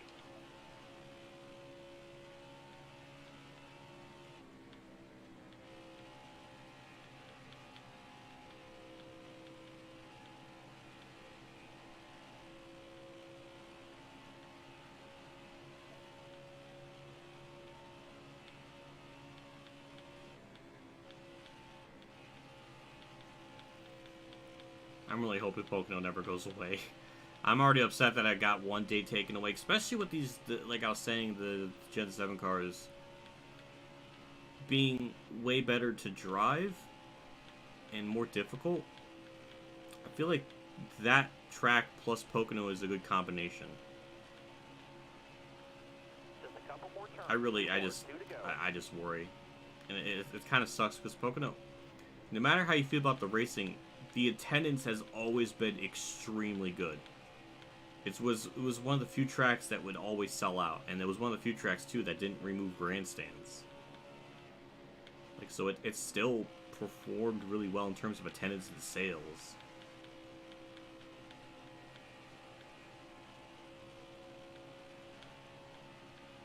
White flag, bring it home. Careful, still there. Sorry, Eric. Body out back. Really? He's gonna wreck from that. Oh my god. Oh, Eric, I'm sorry. Oh, that's not right. Oh, he's dead. He's stuck on the track. Oh, that's gonna probably be yellow.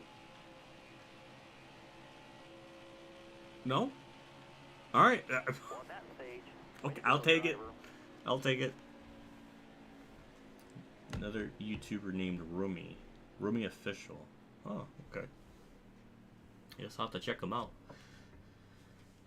Now we're going to be heading into the last stage of the race, which I think's 112 laps. I think? 108? I don't know.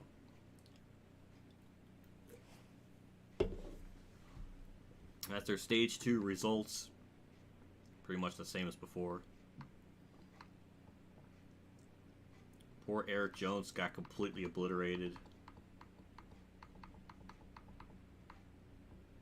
He was 35th. Oh my god. Yeah, we're going to pit. And 4 tires and fuel. We're going to repair that damage. And then that's it. And now we're going to have 105 laps to go, maybe? Be smooth out here. Have a good day. Be ready. Ready. Yeah, here we go. Last stage of the race. Still there. There are 104 laps to go. You got room. You're clear.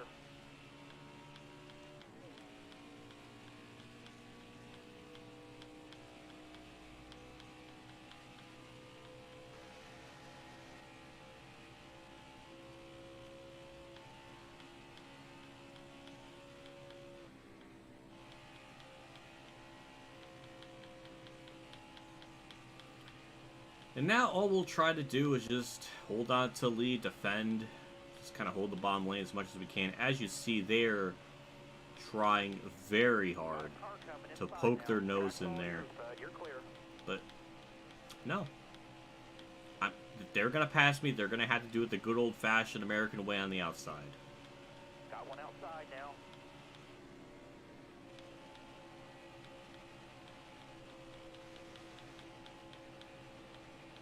Still there.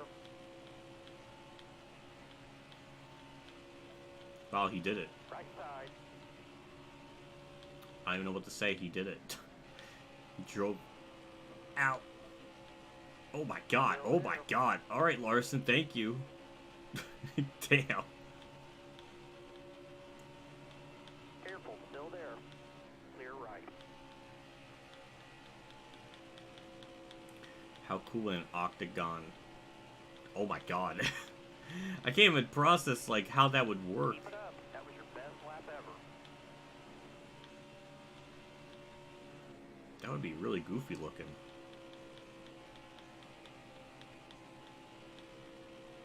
No, we're still hanging out with Logano for now, so that's nice.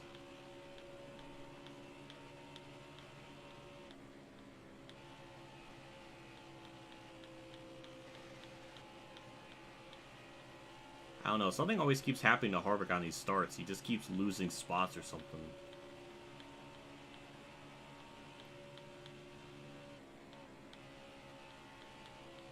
But as you see, we start losing ground on him. Maybe I shouldn't have used the custom setup. Maybe I should just use the settings I had and then just not go with a custom setup. I don't know. Ow. Of course, our ass just gets damaged again. One back. All clear. No pressure. That was... behind. That could have been probably a wreck right there if I didn't actually... Left side. Alright, Shrex, if you're gonna be Mr. Oh my god, our temps, I didn't expect that to come up. Lane's moving. Clear all around.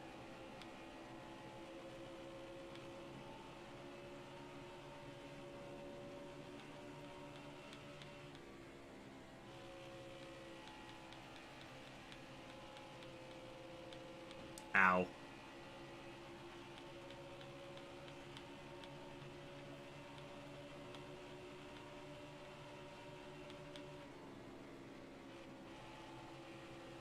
Ow.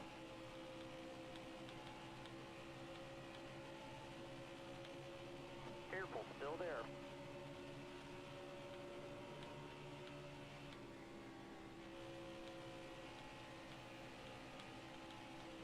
Right side.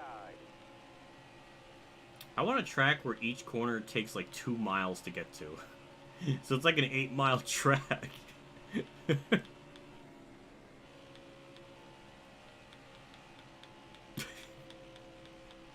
Ooh, a heart-shaped track. I like that. That's adorable.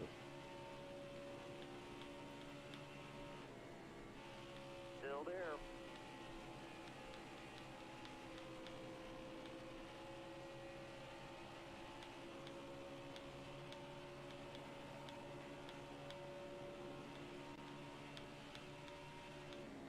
Bottom looks good.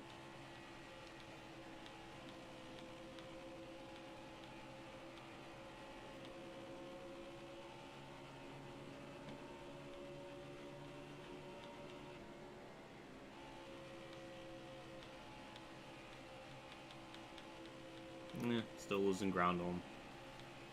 So it's not as bad as before. I mean, we were about like a second and like almost second and a half back from Logano or whoever was leading in stage 2. I just fucked up turn 1. Ow. They're on the inside. Car on the outside. My ass is being Alright, violated clear. today for sure. One back. Going to look outside. He's outside. He's outside there by himself.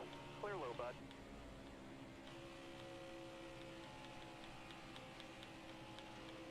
Don't know why Truex went up high. That don't make any sense. Stay on the bottom here.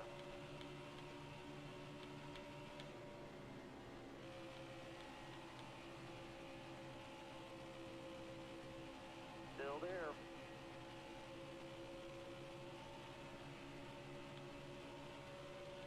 Careful, still there. Ow.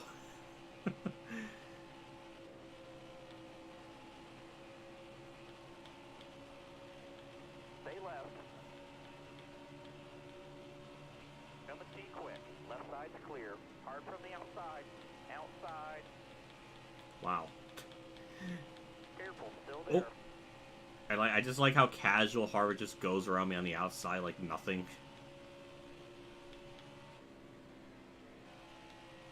Careful, still there.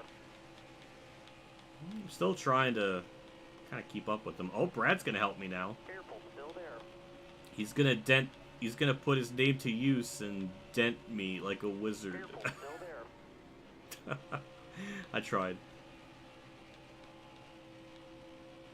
Ow. Careful, still there. Look at Brad. Thanks, Brad, for the help. Still there. Right side. Clear high, bud. Got one outside now.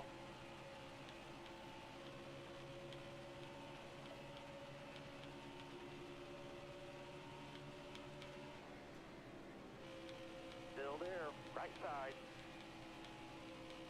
Hell of a battle for second. All this going on, and Logano's starting to pull away by a little bit. Stay on the bottom.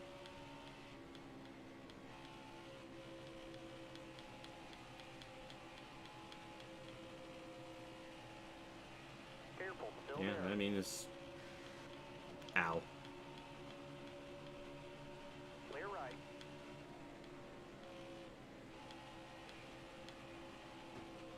He's by himself.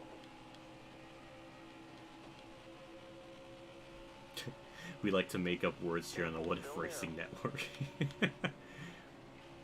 Facts. All clear. 100% facts right there. Ow. Ow! Outside. by God, himself. it's that thud sound.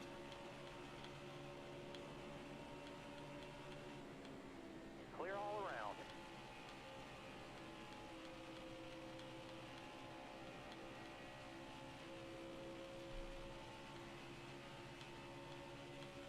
Careful, still there.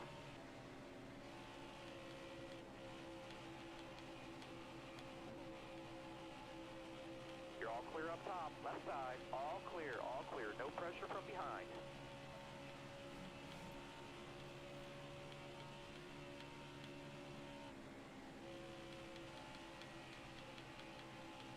Hey, thank you for that. I appreciate it.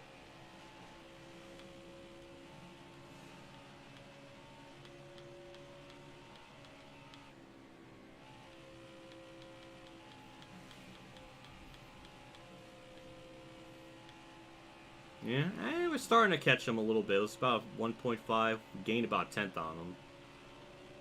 Oh, never mind. Got one peeking outside. Oh, I was gonna say, oh, we kept losing ground, but no, we got it back. Got a car coming high now.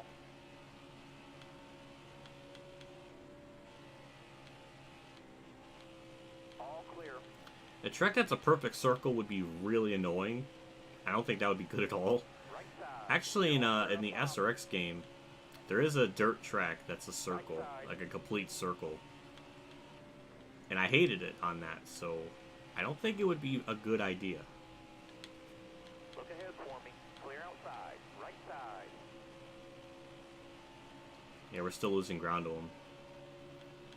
I don't know if it's a game coding thing or what, but it always seems like in the last stage the AI turned it up. Clear all They get a around. little bit tougher. Got a headlight out on your bumper. Load clear. Tony, if you're gonna talk about bumpers and headlights, don't stop. It makes me question what the hell you're talking about. And then by the time you finish your sentence, then I'm already in trouble.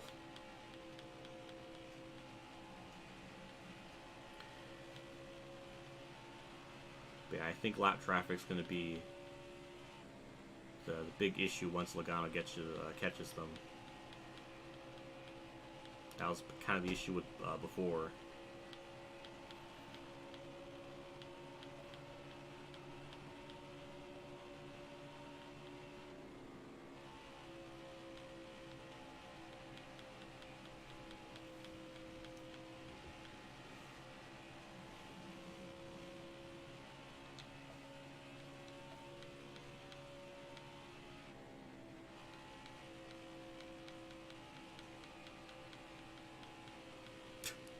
A track that's a figure 8. Oh god.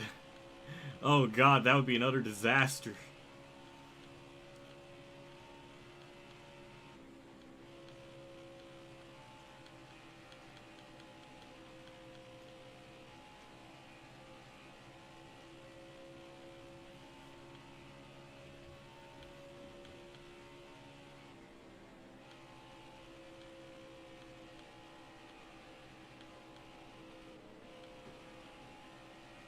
That's awkward. Still there.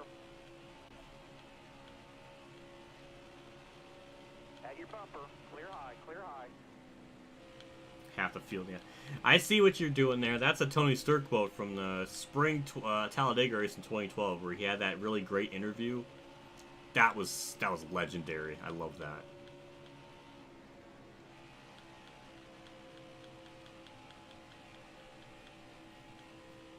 And Logano's... I can't even say gets stuck in lap traffic. He got around him on the outside. Did lose a little bit of time.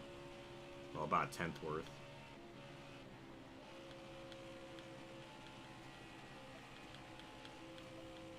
It's just nuts how that first half of the run...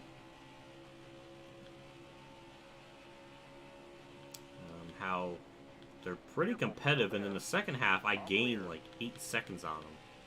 That's just weird. Like, that level of discrepancy is kind of nuts. My tire wear, maybe my lap times are a bit faster on a long run.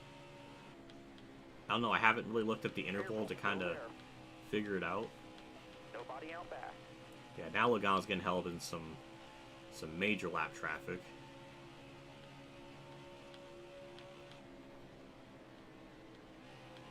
Yeah, we're going to try to get the lead here. I didn't really know where to go with that.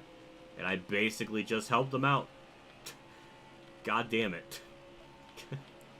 Clear high, bud. Right side. All clear.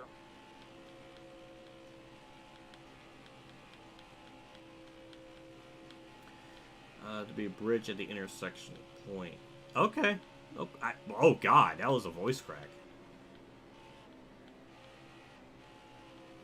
Alright, that's good with me. I'm fine with that. I thought you mean like a literal figure 8 where cars are just gonna like, intersect and collide with it into each other.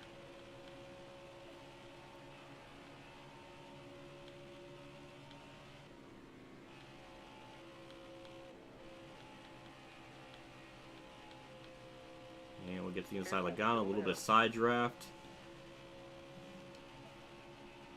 Took me almost half the run to get to this point. But new leader. We're back out in front.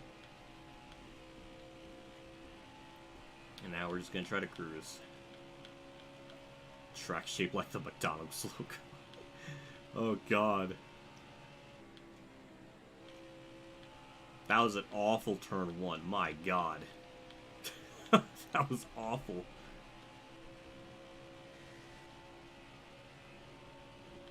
Bottom lane's moving. All clear.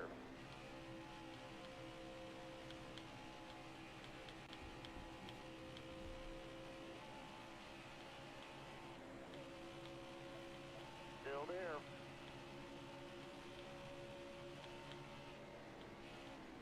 All right, clear outside.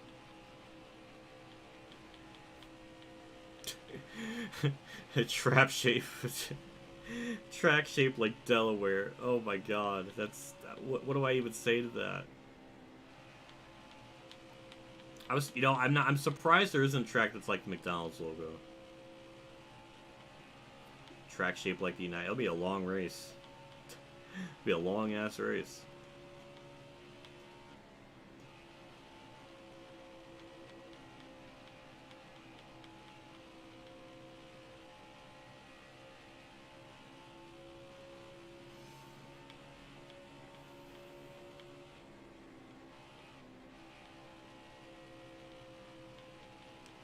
We're starting to pull away on Logano. He's on the outside line for whatever the reason.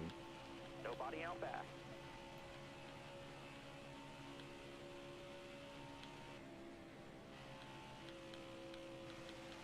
Now he's stuck behind more lap traffic.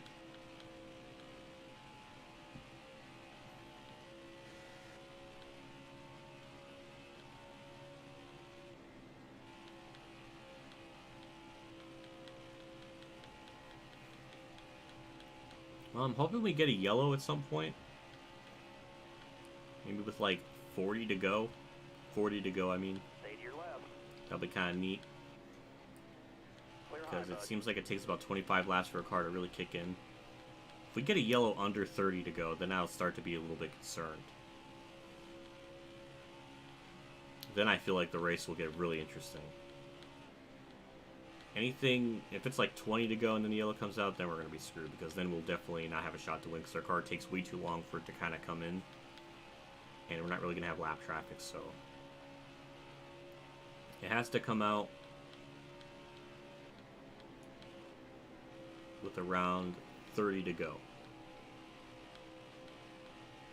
Still there. But for now, we're just going to kind of cruise and pull away. I mean, we're just kind of cutting through the field. Kurt is no longer 25th. It took him the whole race, but he's no longer in 25th. What a... what an accomplishment for him.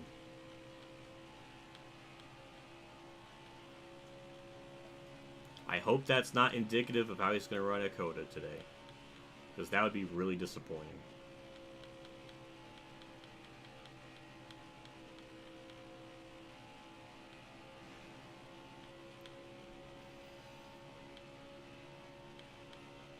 Yeah, look at that. He's 24th. He gained a spot.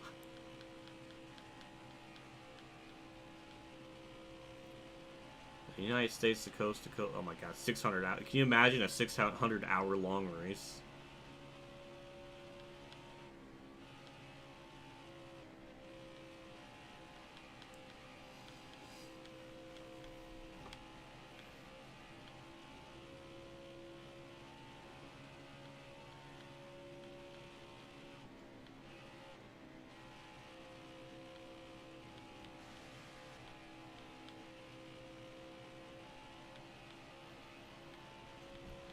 Kind of curious where Ryan Blaney's even at.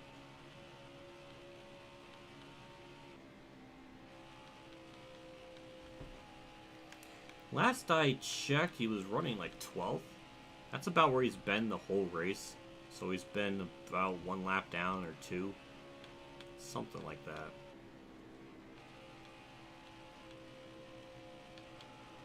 Stay low. All clear.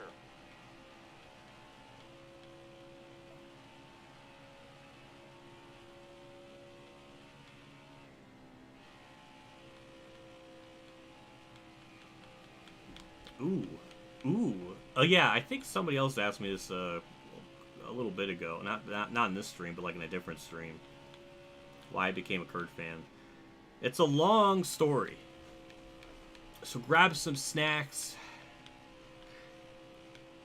I became a Kurt fan because after all the stuff he went through in his career, with the with like the fake DUI like charge that he got, that wasn't rare, fair at all. To just all the radioactives and meltdowns he had, that eventually ended up him leaving Penske. And then, like, how he was kind of still the same at Phoenix Racing. There was something at one point. At a certain point, something in him changed, and he started to become like a better person. And it wasn't just something that was just like overnight. It seemed like it happened gradually, and I started to like him more and more as the years went on.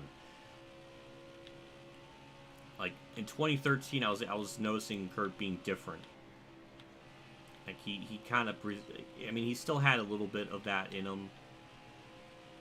But I definitely noticed there was, like, a change in him. Then when he went to Stewart-Haas from, like, 2014 onwards, I was noticing him being just a lot different. Like, if anything would happen, he wouldn't get nearly as pissed off. And he would carry himself a lot different in interviews. Whereas, like, the old Kurt, if something happened, if he got in a wreck routine, have to be really pissed off. And even in the way that he drives, I think it's been, a change. Maybe a change for the worse, because sometimes being aggressive is good, but overall, I just feel like he's one of those rare cases of a person actually changing through all of the stuff that he went through.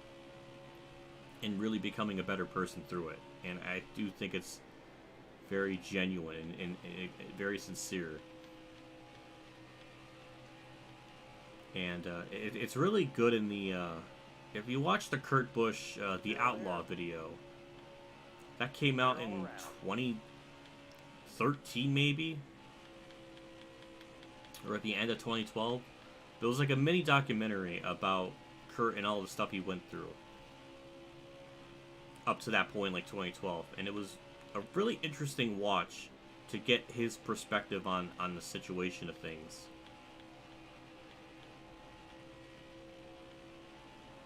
Careful, still there. Clear all around. And it's just really interesting to watch. You're all clear up top. Then as the years have gone on, I started to like him just even more, just because just how, like I was saying, how he carries himself in interviews, how he handles, bad situations. He doesn't get angry like he used to. And you can clearly see him, like moving past that stage in his life. And it's really nice to see him make that change. Because, the fact he made that change, he had to acknowledge a problem. And that's like the first step of becoming better as a person, is acknowledging you have a problem and then, overcoming that. And I think Kurt has done that. And I think Kurt's at a point in his life where he's just very mellow and chill. Hold your line. And it just seems like a person you would really want to hang out with.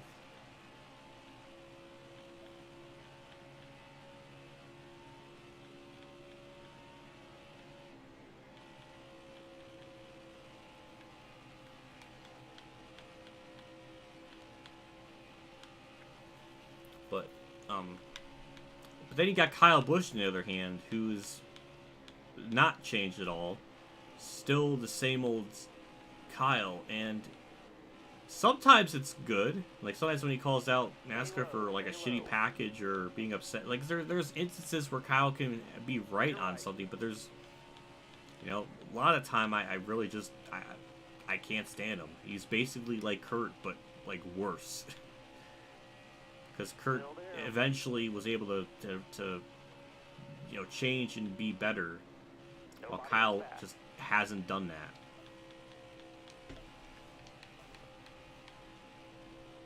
I don't know, just Kurt, I really appreciate just the journey he went through as a racer and a driver to overcome all of his inner demons. and it's a rare case of. Clear high, bud. And he had to work his way back up into a top tier ride. It wasn't like he just, got left out of a bad team. Not a bad team, but he left a top tier ride like at Penske. And then he went to a trash box at Phoenix Racing. And then he had to work his way back up into a competitive ride again. Like Furniture Row was kind of an in-between. That was just before they had the Gibbs support and everything. All the way up. He was actually able to kind of pull off good runs with that car. Then he got into a top ride, Stuart Haas. Like, he had to work to get back into a top tier ride. And that's rare that a driver loses their top tier ride to get back into another one. Especially in the time span it did. It wasn't like he went from one top tier ride to another one. He went from a top tier ride to a trash box, and then to a mediocre one. Then he had to get back into a top one. Like there was a clear progression of that, and I feel like at the same time as that was all going on, there was a progression of him being better. I think the situation too is all that stuff that happened to him, it humbled him. I think it made him realize and appreciate the things he had, and appreciate the success that he had, and appreciate just, I think, life in general more, just being a lot more thankful for everything. I just think the biggest thing, one of the biggest things, the experience of all that humbled him greatly, and I think that just it helped. I think it helped him out a lot with everything. So Kurt is like a rare example of kind of being like,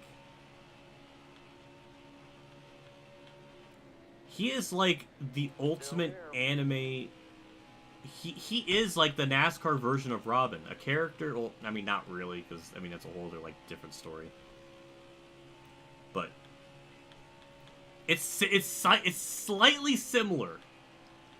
Kurt started off as a villain. Robin started off as a villain.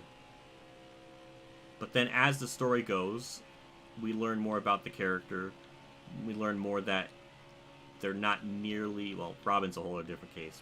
It's slightly similar. All right, let me hold on to that one little strand of hope. All right, clear outside. It's slightly similar to that.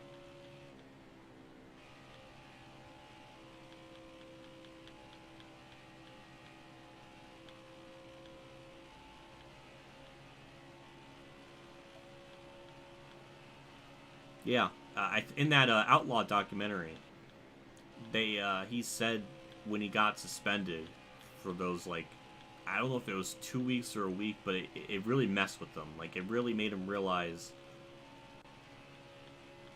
I guess it put things into perspective of like, what he wanted to do. Did he want to continue racing? Did he have that desire? Was it necessary? Because up to that point, he was already rich. He didn't have to continue, but he kept going because he liked doing it. So that suspension really gave us, it really made him think about everything. Still there. You got room. You're clear. That was like the beginning. That was like the start of that change.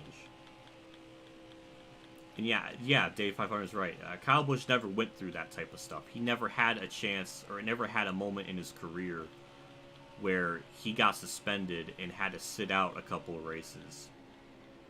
Did he?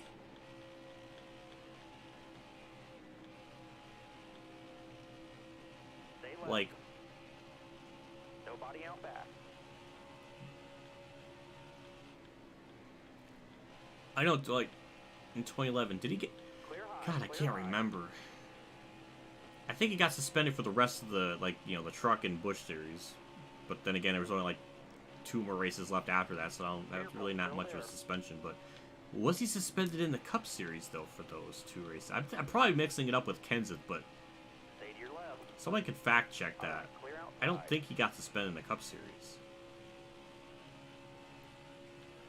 But either way, Kyle never went through the same crazy stuff that Kurt went through.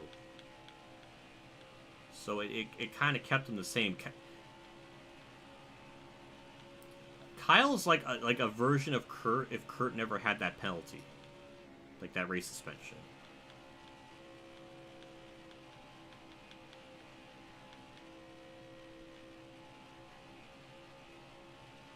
I know he got suspended, but I didn't know if he got suspended in the Cup Series. That I don't know. Like, I don't know if he actually got suspended for races there.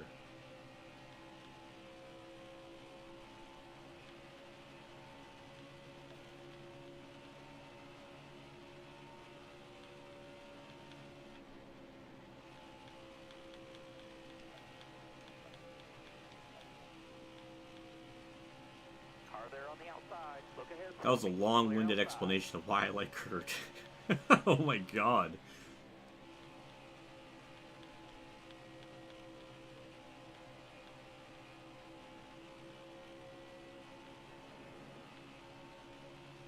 Stay to your left. Clear all around.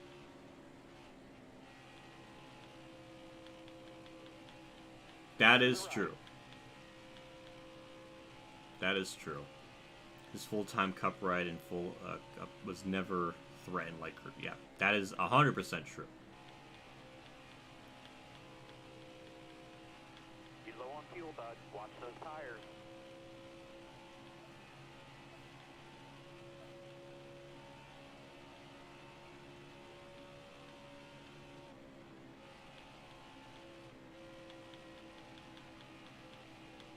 Yep, I remember that race in 2012. God, it.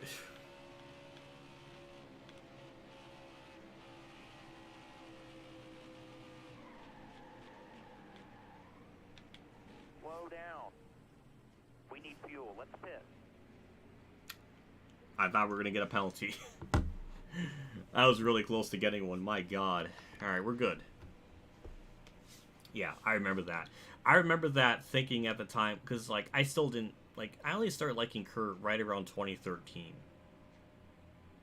But I remember that in 2012, I'm like, oh my god, he's like asking to get, like, kicked out of NASCAR. Like, he kept doing stuff that made things worse.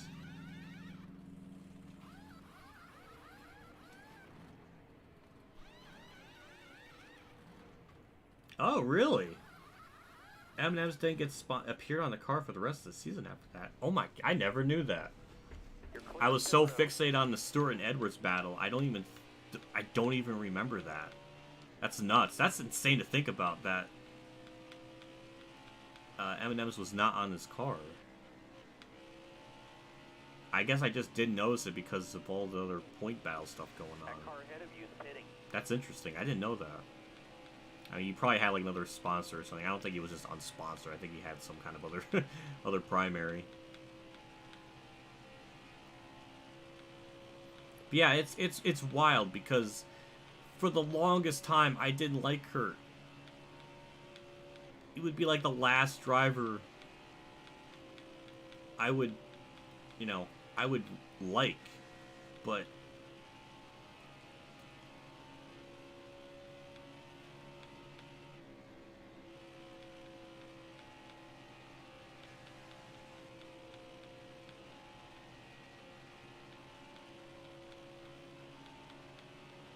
to be fair to Kurt, though, yeah, that reporter did ask a dumb question.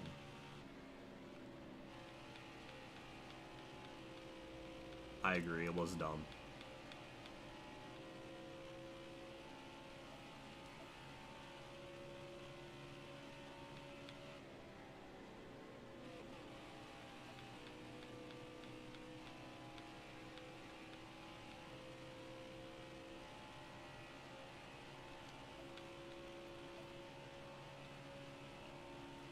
You're bringing up good points. You're bringing up good points in chat. Maybe he wasn't. Maybe M&M's didn't just get rid of him in 2011, like for the remainder of the year. Maybe he just was obligated to run interstate batteries the rest of the year, and the timing of it looked like that. I don't know. I mean, it would make the most sense. But ooh, I'm happy Elite Precision's here. Hello. Thank you for stopping by for the memorial of Chicagoland.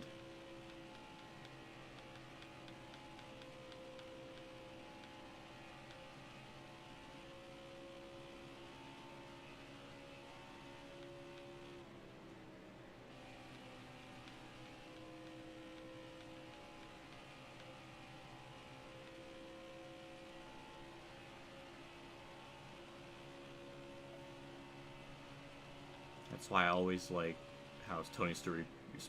Tony Stewart. We need. I'm surprised this doesn't exist yet. We need like a Tony Stewart interview compilation of like all the best quotes that he said, or just all the like. There, NASCAR Nixon has a bunch of clips like that that's sprinkled throughout like different series of like Stewart replying to people.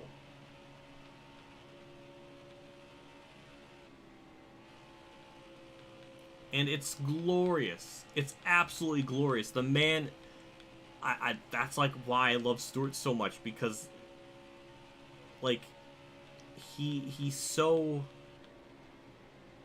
unapologetic in how he responds to stuff. He just responds to it like what us normal human beings would do. Like, it's no PR. Well, I mean, I guess there is some form of PR, but like, it's just very free. He's very free in what he says, and I like that about him. I've always liked that about him.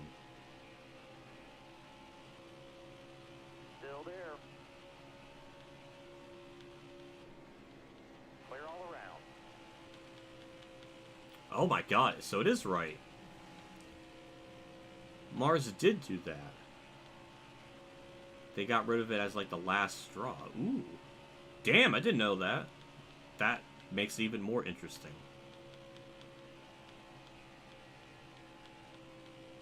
Yeah, I was just saying, like, there are a bunch of clips out there on YouTube, but just nobody's made, like, an ultimate compilation or anything. Somebody better get on that. That is some, like, instant million views right there with that idea. NASCAR Nixon, if you're watching this, you better make that compilation. You got all the clips you need. It's in your archive. Oh my god. The 09 race at Kansas was legendary.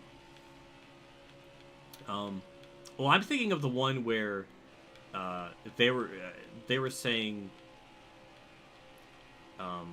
like, he was talking about how Jeff Gordon sat in that chair and he wanted to take the chair home with them or something. That was one of them. You might be thinking of the one where they were saying to Tony if it was under the old point system, he'll be running away with it or something, and then he doesn't. Yeah, that one's a good one. There's another quote where he was asking if the cars were too safe, and then he said, well, I think the media center's too safe. Let's saw off one leg of the chair and go from there or something. I was like, oh my god. That was legendary. I love that one. That one's I love that. There's a good bunch from 2009 that are really good.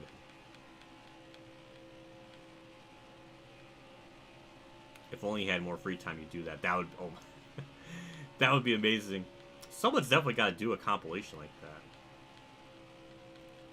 Jeff Gordon was here. Can I take that chair with me? That was the same. Yep. That was, oh my god. What an absolute legend. I just wish his career, like the last couple of years, went a little better. Obviously, he had a lot of things kind of happen that were out of his hands. All right, clear outside. That 2013 injury. You know, him hitting Kevin Ward, that whole situation. That, I know that really, that must have mentally, like, destroyed him, because he wasn't really the same after that in 2014. I didn't think he was the same after 2013 with all that injury, like, in 2014 in general, but, like, that really messed him up. It was really hard to watch him race in 2014 and 15 being so bad. Like, it was very, like, just didn't seem like he was the same anymore. I'm happy in 2016 he was able to get a win, though he was still kind of performing the same. Though he did have, like, a couple races in the summer where he, like, did well. Like, I remember him running well at New Hampshire. That was cool. But most of that year, he really wasn't a factor anywhere else. It's just sad those last couple of years weren't really good for him like that.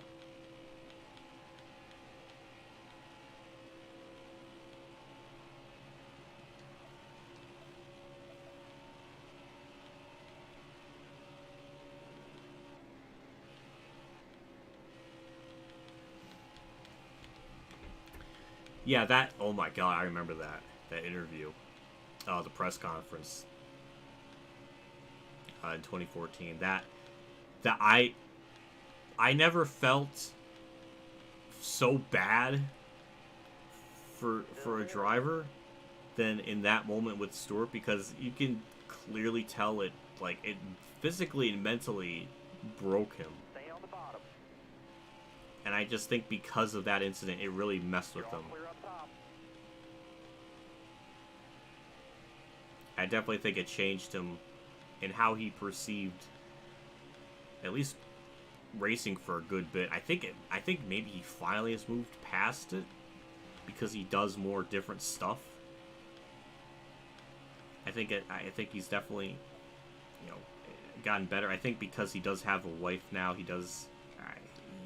I think he's a lot happier in his life now than he was way back then. But definitely for a good period of time there, Careful, still there. I mean, it definitely messed with him. He definitely wasn't the same type of driver. All clear, no pressure from behind. I don't know, I just feel bad for him. I can't imagine, Clear high, you clear know, high. the stuff he was going Yellow's through. out. Back her down. Well, they're not pitting. They're not pitting.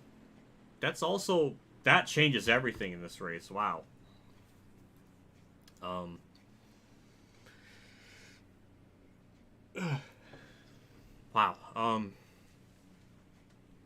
Well, we're gonna pit. We're gonna go back to 8th, but we're gonna have fresh tires in the rest of the field, so we should be able to get back up there with no problem. Yeah, I can't believe there's a yellow. Our first natural yellow in the race.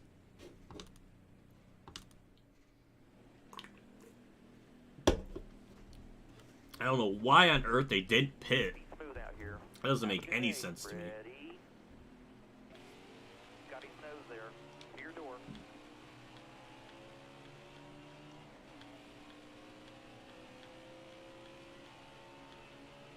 Careful. still Tony there. being the president of NASCAR would be absolutely amazing. I 1000% agree with that. Careful, I still there. can't believe they didn't pit. What a bunch of dumbasses. Hold me a good wheel here. They were on, I don't know how many lap old tires. 30? Or at least 25? Like you would think they would pit there. Clear.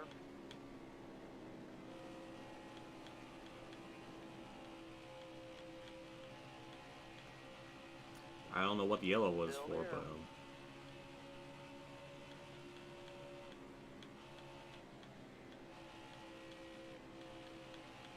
Still there.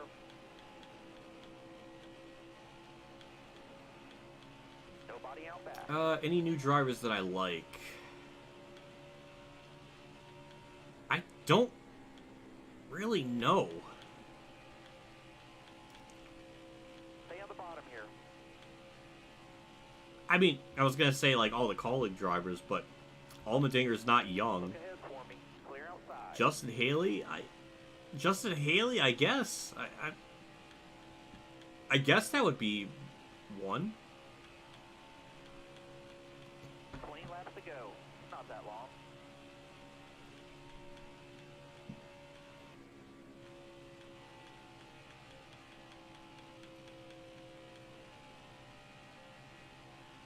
I think it would be just Justin Haley. I can't think of another one.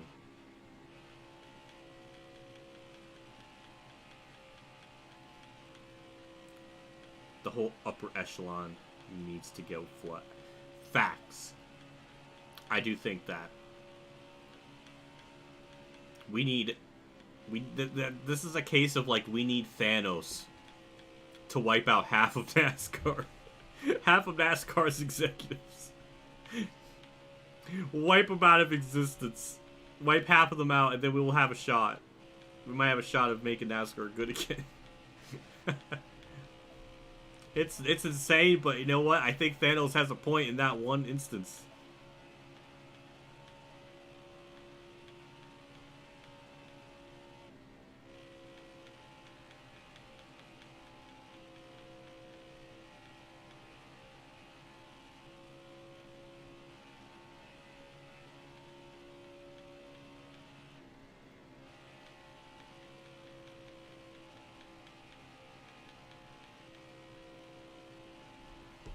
Oh yeah, it is about that time for you then. Yeah, it's getting close. I guess you'll be starting it at 3.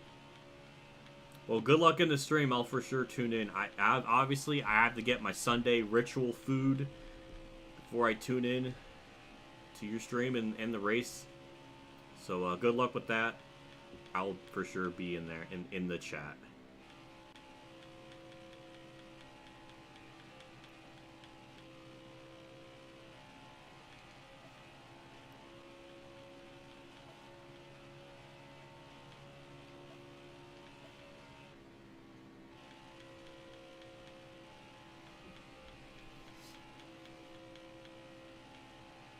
But yeah, I don't know. It's whatever. I don't even know. I think from now on, I guess we're gonna be doing Richmond next week. I'm definitely gonna have the strict yellows on. Well, that again, that track and the AI have always been like insane with the difficulty. Like, I remember the famous quote. Maybe it was me that said it. I don't know. But the AI were running lap times that were faster than esport drivers, which is kind of insane to think about. That they made them so OP that even the pro drivers couldn't compete with them. It's like, how do you fuck that up? Like, how do you mess that up? That's insane. Like, what do you expect? Like, every person to be on the same, every average Joe is going to be comparable to a pro driver with lap times of Richmond on max difficulty? I don't know. And that's one of those cases where you think they would just lower the AI down, like, drop it, like, however many tenths you would need. I don't know the exact number, but you would think of, something, but having them on strict, I remember even in other games I did, like Heat 4 and 5, like the championship mode stuff, the AI usually, it takes a lot for yellow to come out there, even on strict, so I think I can get away with using strict there, and that being okay, so we'll probably go back to that, and maybe permanently, just so we have a chance for more yellows, or just... But then again, I don't know how many yellows we would have had in this race anyways.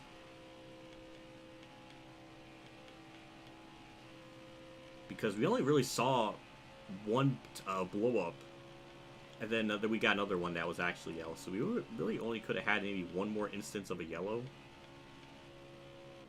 I mean, it's only 2 cars that DNF'd.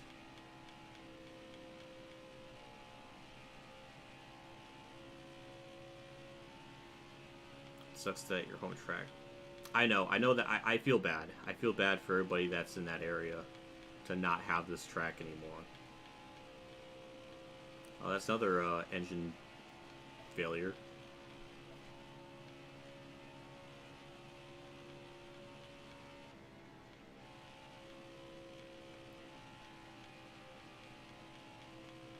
If they actually do this Chicago street course, I'm definitely gonna go, but I still prefer Chicagoland.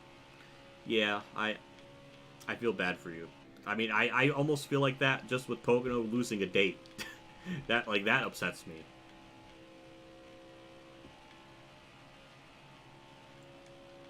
Keep digging.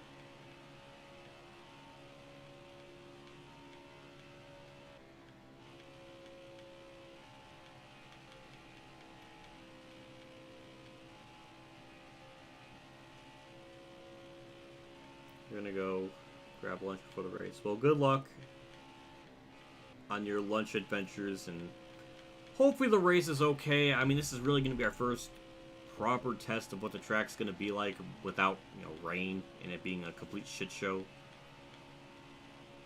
So I'm hoping, it turns out to be okay. I mean, all the other races this weekend have been alright. There hasn't been anything groundbreaking.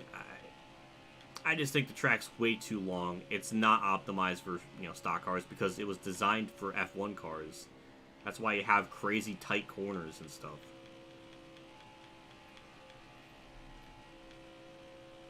So I just don't think that track, and especially the layout. The layout they use is they use the full circuit. It's way too long, like 2.5 minutes. I mean, Road America was kind of like the limit. I feel like once you get to 2.5 minutes, you're kind of pushing it. I feel like that's just way too much. Road America's about, 2 minutes and 12 seconds. Something like that. Like, that's already long. I feel like that's, like, the limit. Once you get, like, to 2 minutes, then, or, like, 2 minutes and 15 seconds, I feel like that's, like, the limit. Anything beyond that is just way too much. I thought for sure when they announced the track, I thought they were going to use, like, a different configuration or something. Just to make the lap times a little bit shorter. Even if they cut off, like, a minute. Well, not a minute, but, like, even, like, 45 seconds. That would still be a big help. It's just the circuit's way too long. And especially with stages, too, it doesn't really help. Well, especially road course in general. It just makes the race even more longer because you have these, like, yellows and they take ages to happen because the track's so freaking long. So I don't know. I'm just hoping for an average race. I'm not expecting anything groundbreaking.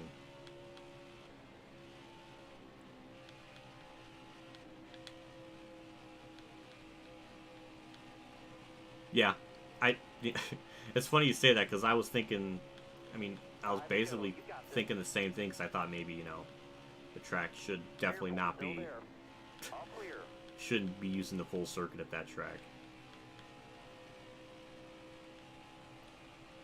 All clear, no pressure. Especially last year, they ran, even if it didn't rain, the race would have been extremely long.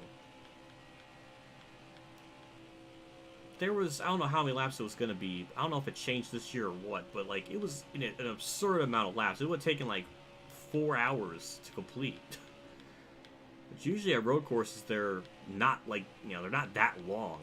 They're not 4-hour races or anything. I don't know. Careful, still there. Right side's clear. Well, the car should act better than Gen 6. That is true. This will be our first real indicator of, like, what the Gen 7 cars are at a road course.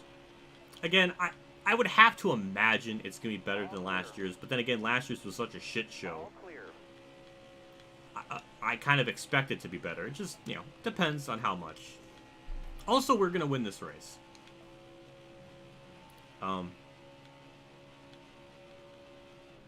Yeah, don't know why on earth. If they pitted there along with me, then I think we probably wouldn't be able to win it. Our car takes way too long for it to get up to speed. We restarted with like 22 to go. That wouldn't have been enough time to get out there. We probably would have been running like 3rd or 4th.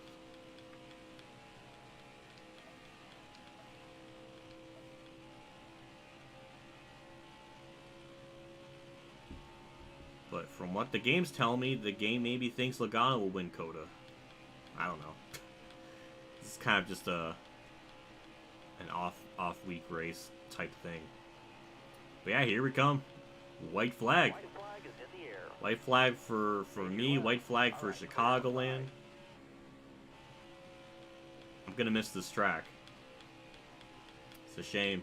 It's a shame it's going away, but at least we got it on Heat 5 and 4 and all the other games to race on. Through 3 and 4. You will get the win by a hefty margin. We're not going to lap any more lap cars, but we got to do our victory dance.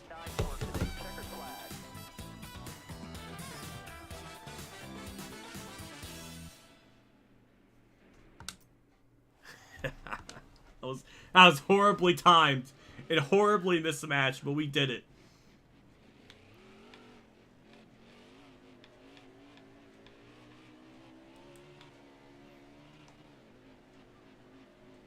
That was that was so terrible. That was so terrible. None of that like worked right. I wasn't in sync with the music at all or anything.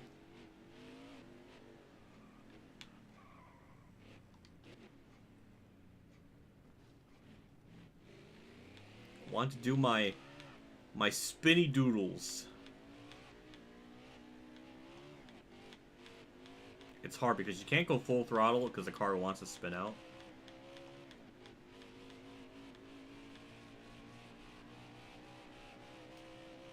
Alright, here we go. There we go. Yeah. Yeah. Oh. Oh. Oh. Ooh.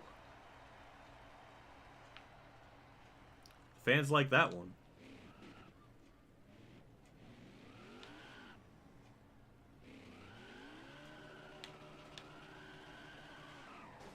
Ow. Okay. Okay.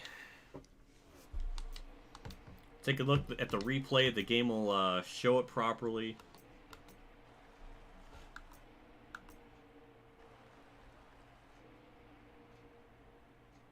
It's not going to show it properly. No, it's freaking out. It's freaking out. It doesn't like that. It doesn't like that at all. There's a shorter course they thought about using. I never even thought they considered it. It never even... I didn't see anything anywhere that they were considering even using a shorter version. So from what the game is trying to show me, but there wasn't really much yet, like actual like car wrecks. Like there was only really 2. Sometimes the replay shows them, sometimes they don't, so that's why I'm kind of going through it just to kind of see if it'll show anything.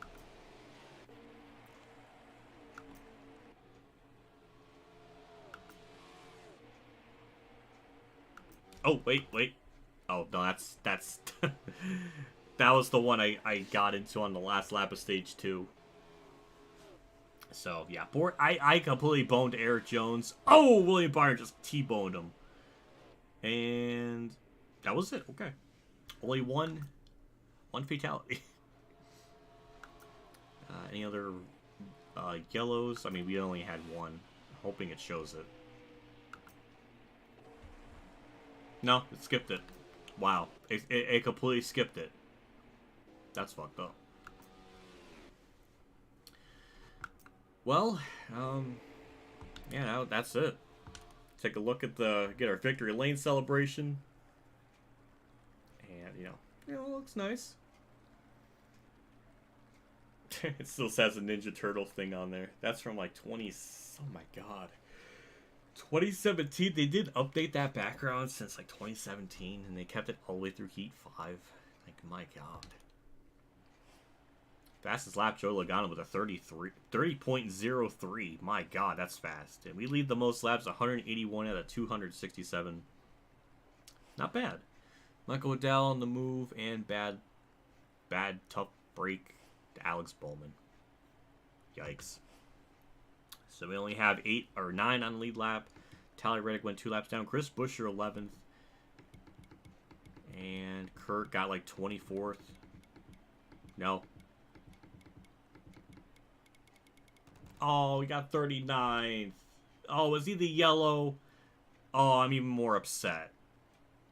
Oh, that makes me even more depressed. So Bowman and Kurt were the 2 that are out of the race, and Garrett Smithley 11 laps down. Good grief. And that race got completed in 137 minutes, so about 2 hours and 17 minutes? Something like that? So, huh.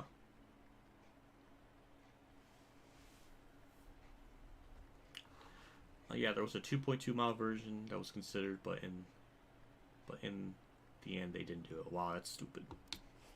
That's stupid they didn't do that. Well, I guess that'll do it. Under 3 hours again.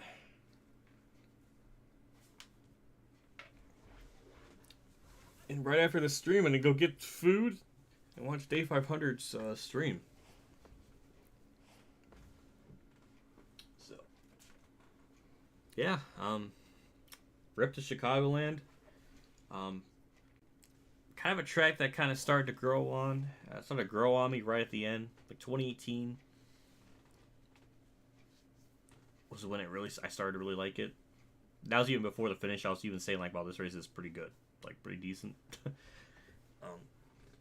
That's such a shame, because right when the track started to have age and start to kind of have wear and tire fall off, because the track was getting old, and I guess, it's not going to be around anymore. Well, I guess it is going to be around, but it's just going to be warehouse storage place, so that's kind of sad. But yeah, figured I would do this one for Chicagoland, so salute to them, or to the track. But yeah, that'll do it for me in the stream. We'll definitely do another one of these probably next week at Richmond. Maybe there'll be another one during the week. I'm not really positive. I can't really guarantee that. I would consider 2013 at Bristol again, but I really want to break from that. And Thunder 04 has still emotionally scarred me, so I want a break from that. So I don't know, but that'll do it for me. Thank you everybody for tuning in. Thank you for the super chats throughout the stream too. Scott McNew and Day 500. I mean that, it's really appreciated, especially now. It really does mean a lot. It does help me and the channel out a ton. Oh, thank you, Scott, for the 2 right at the last, just before I was gonna tune out. I really appreciate that, though. That means a lot. Congrats on the W, rip Chicagoland. I agree.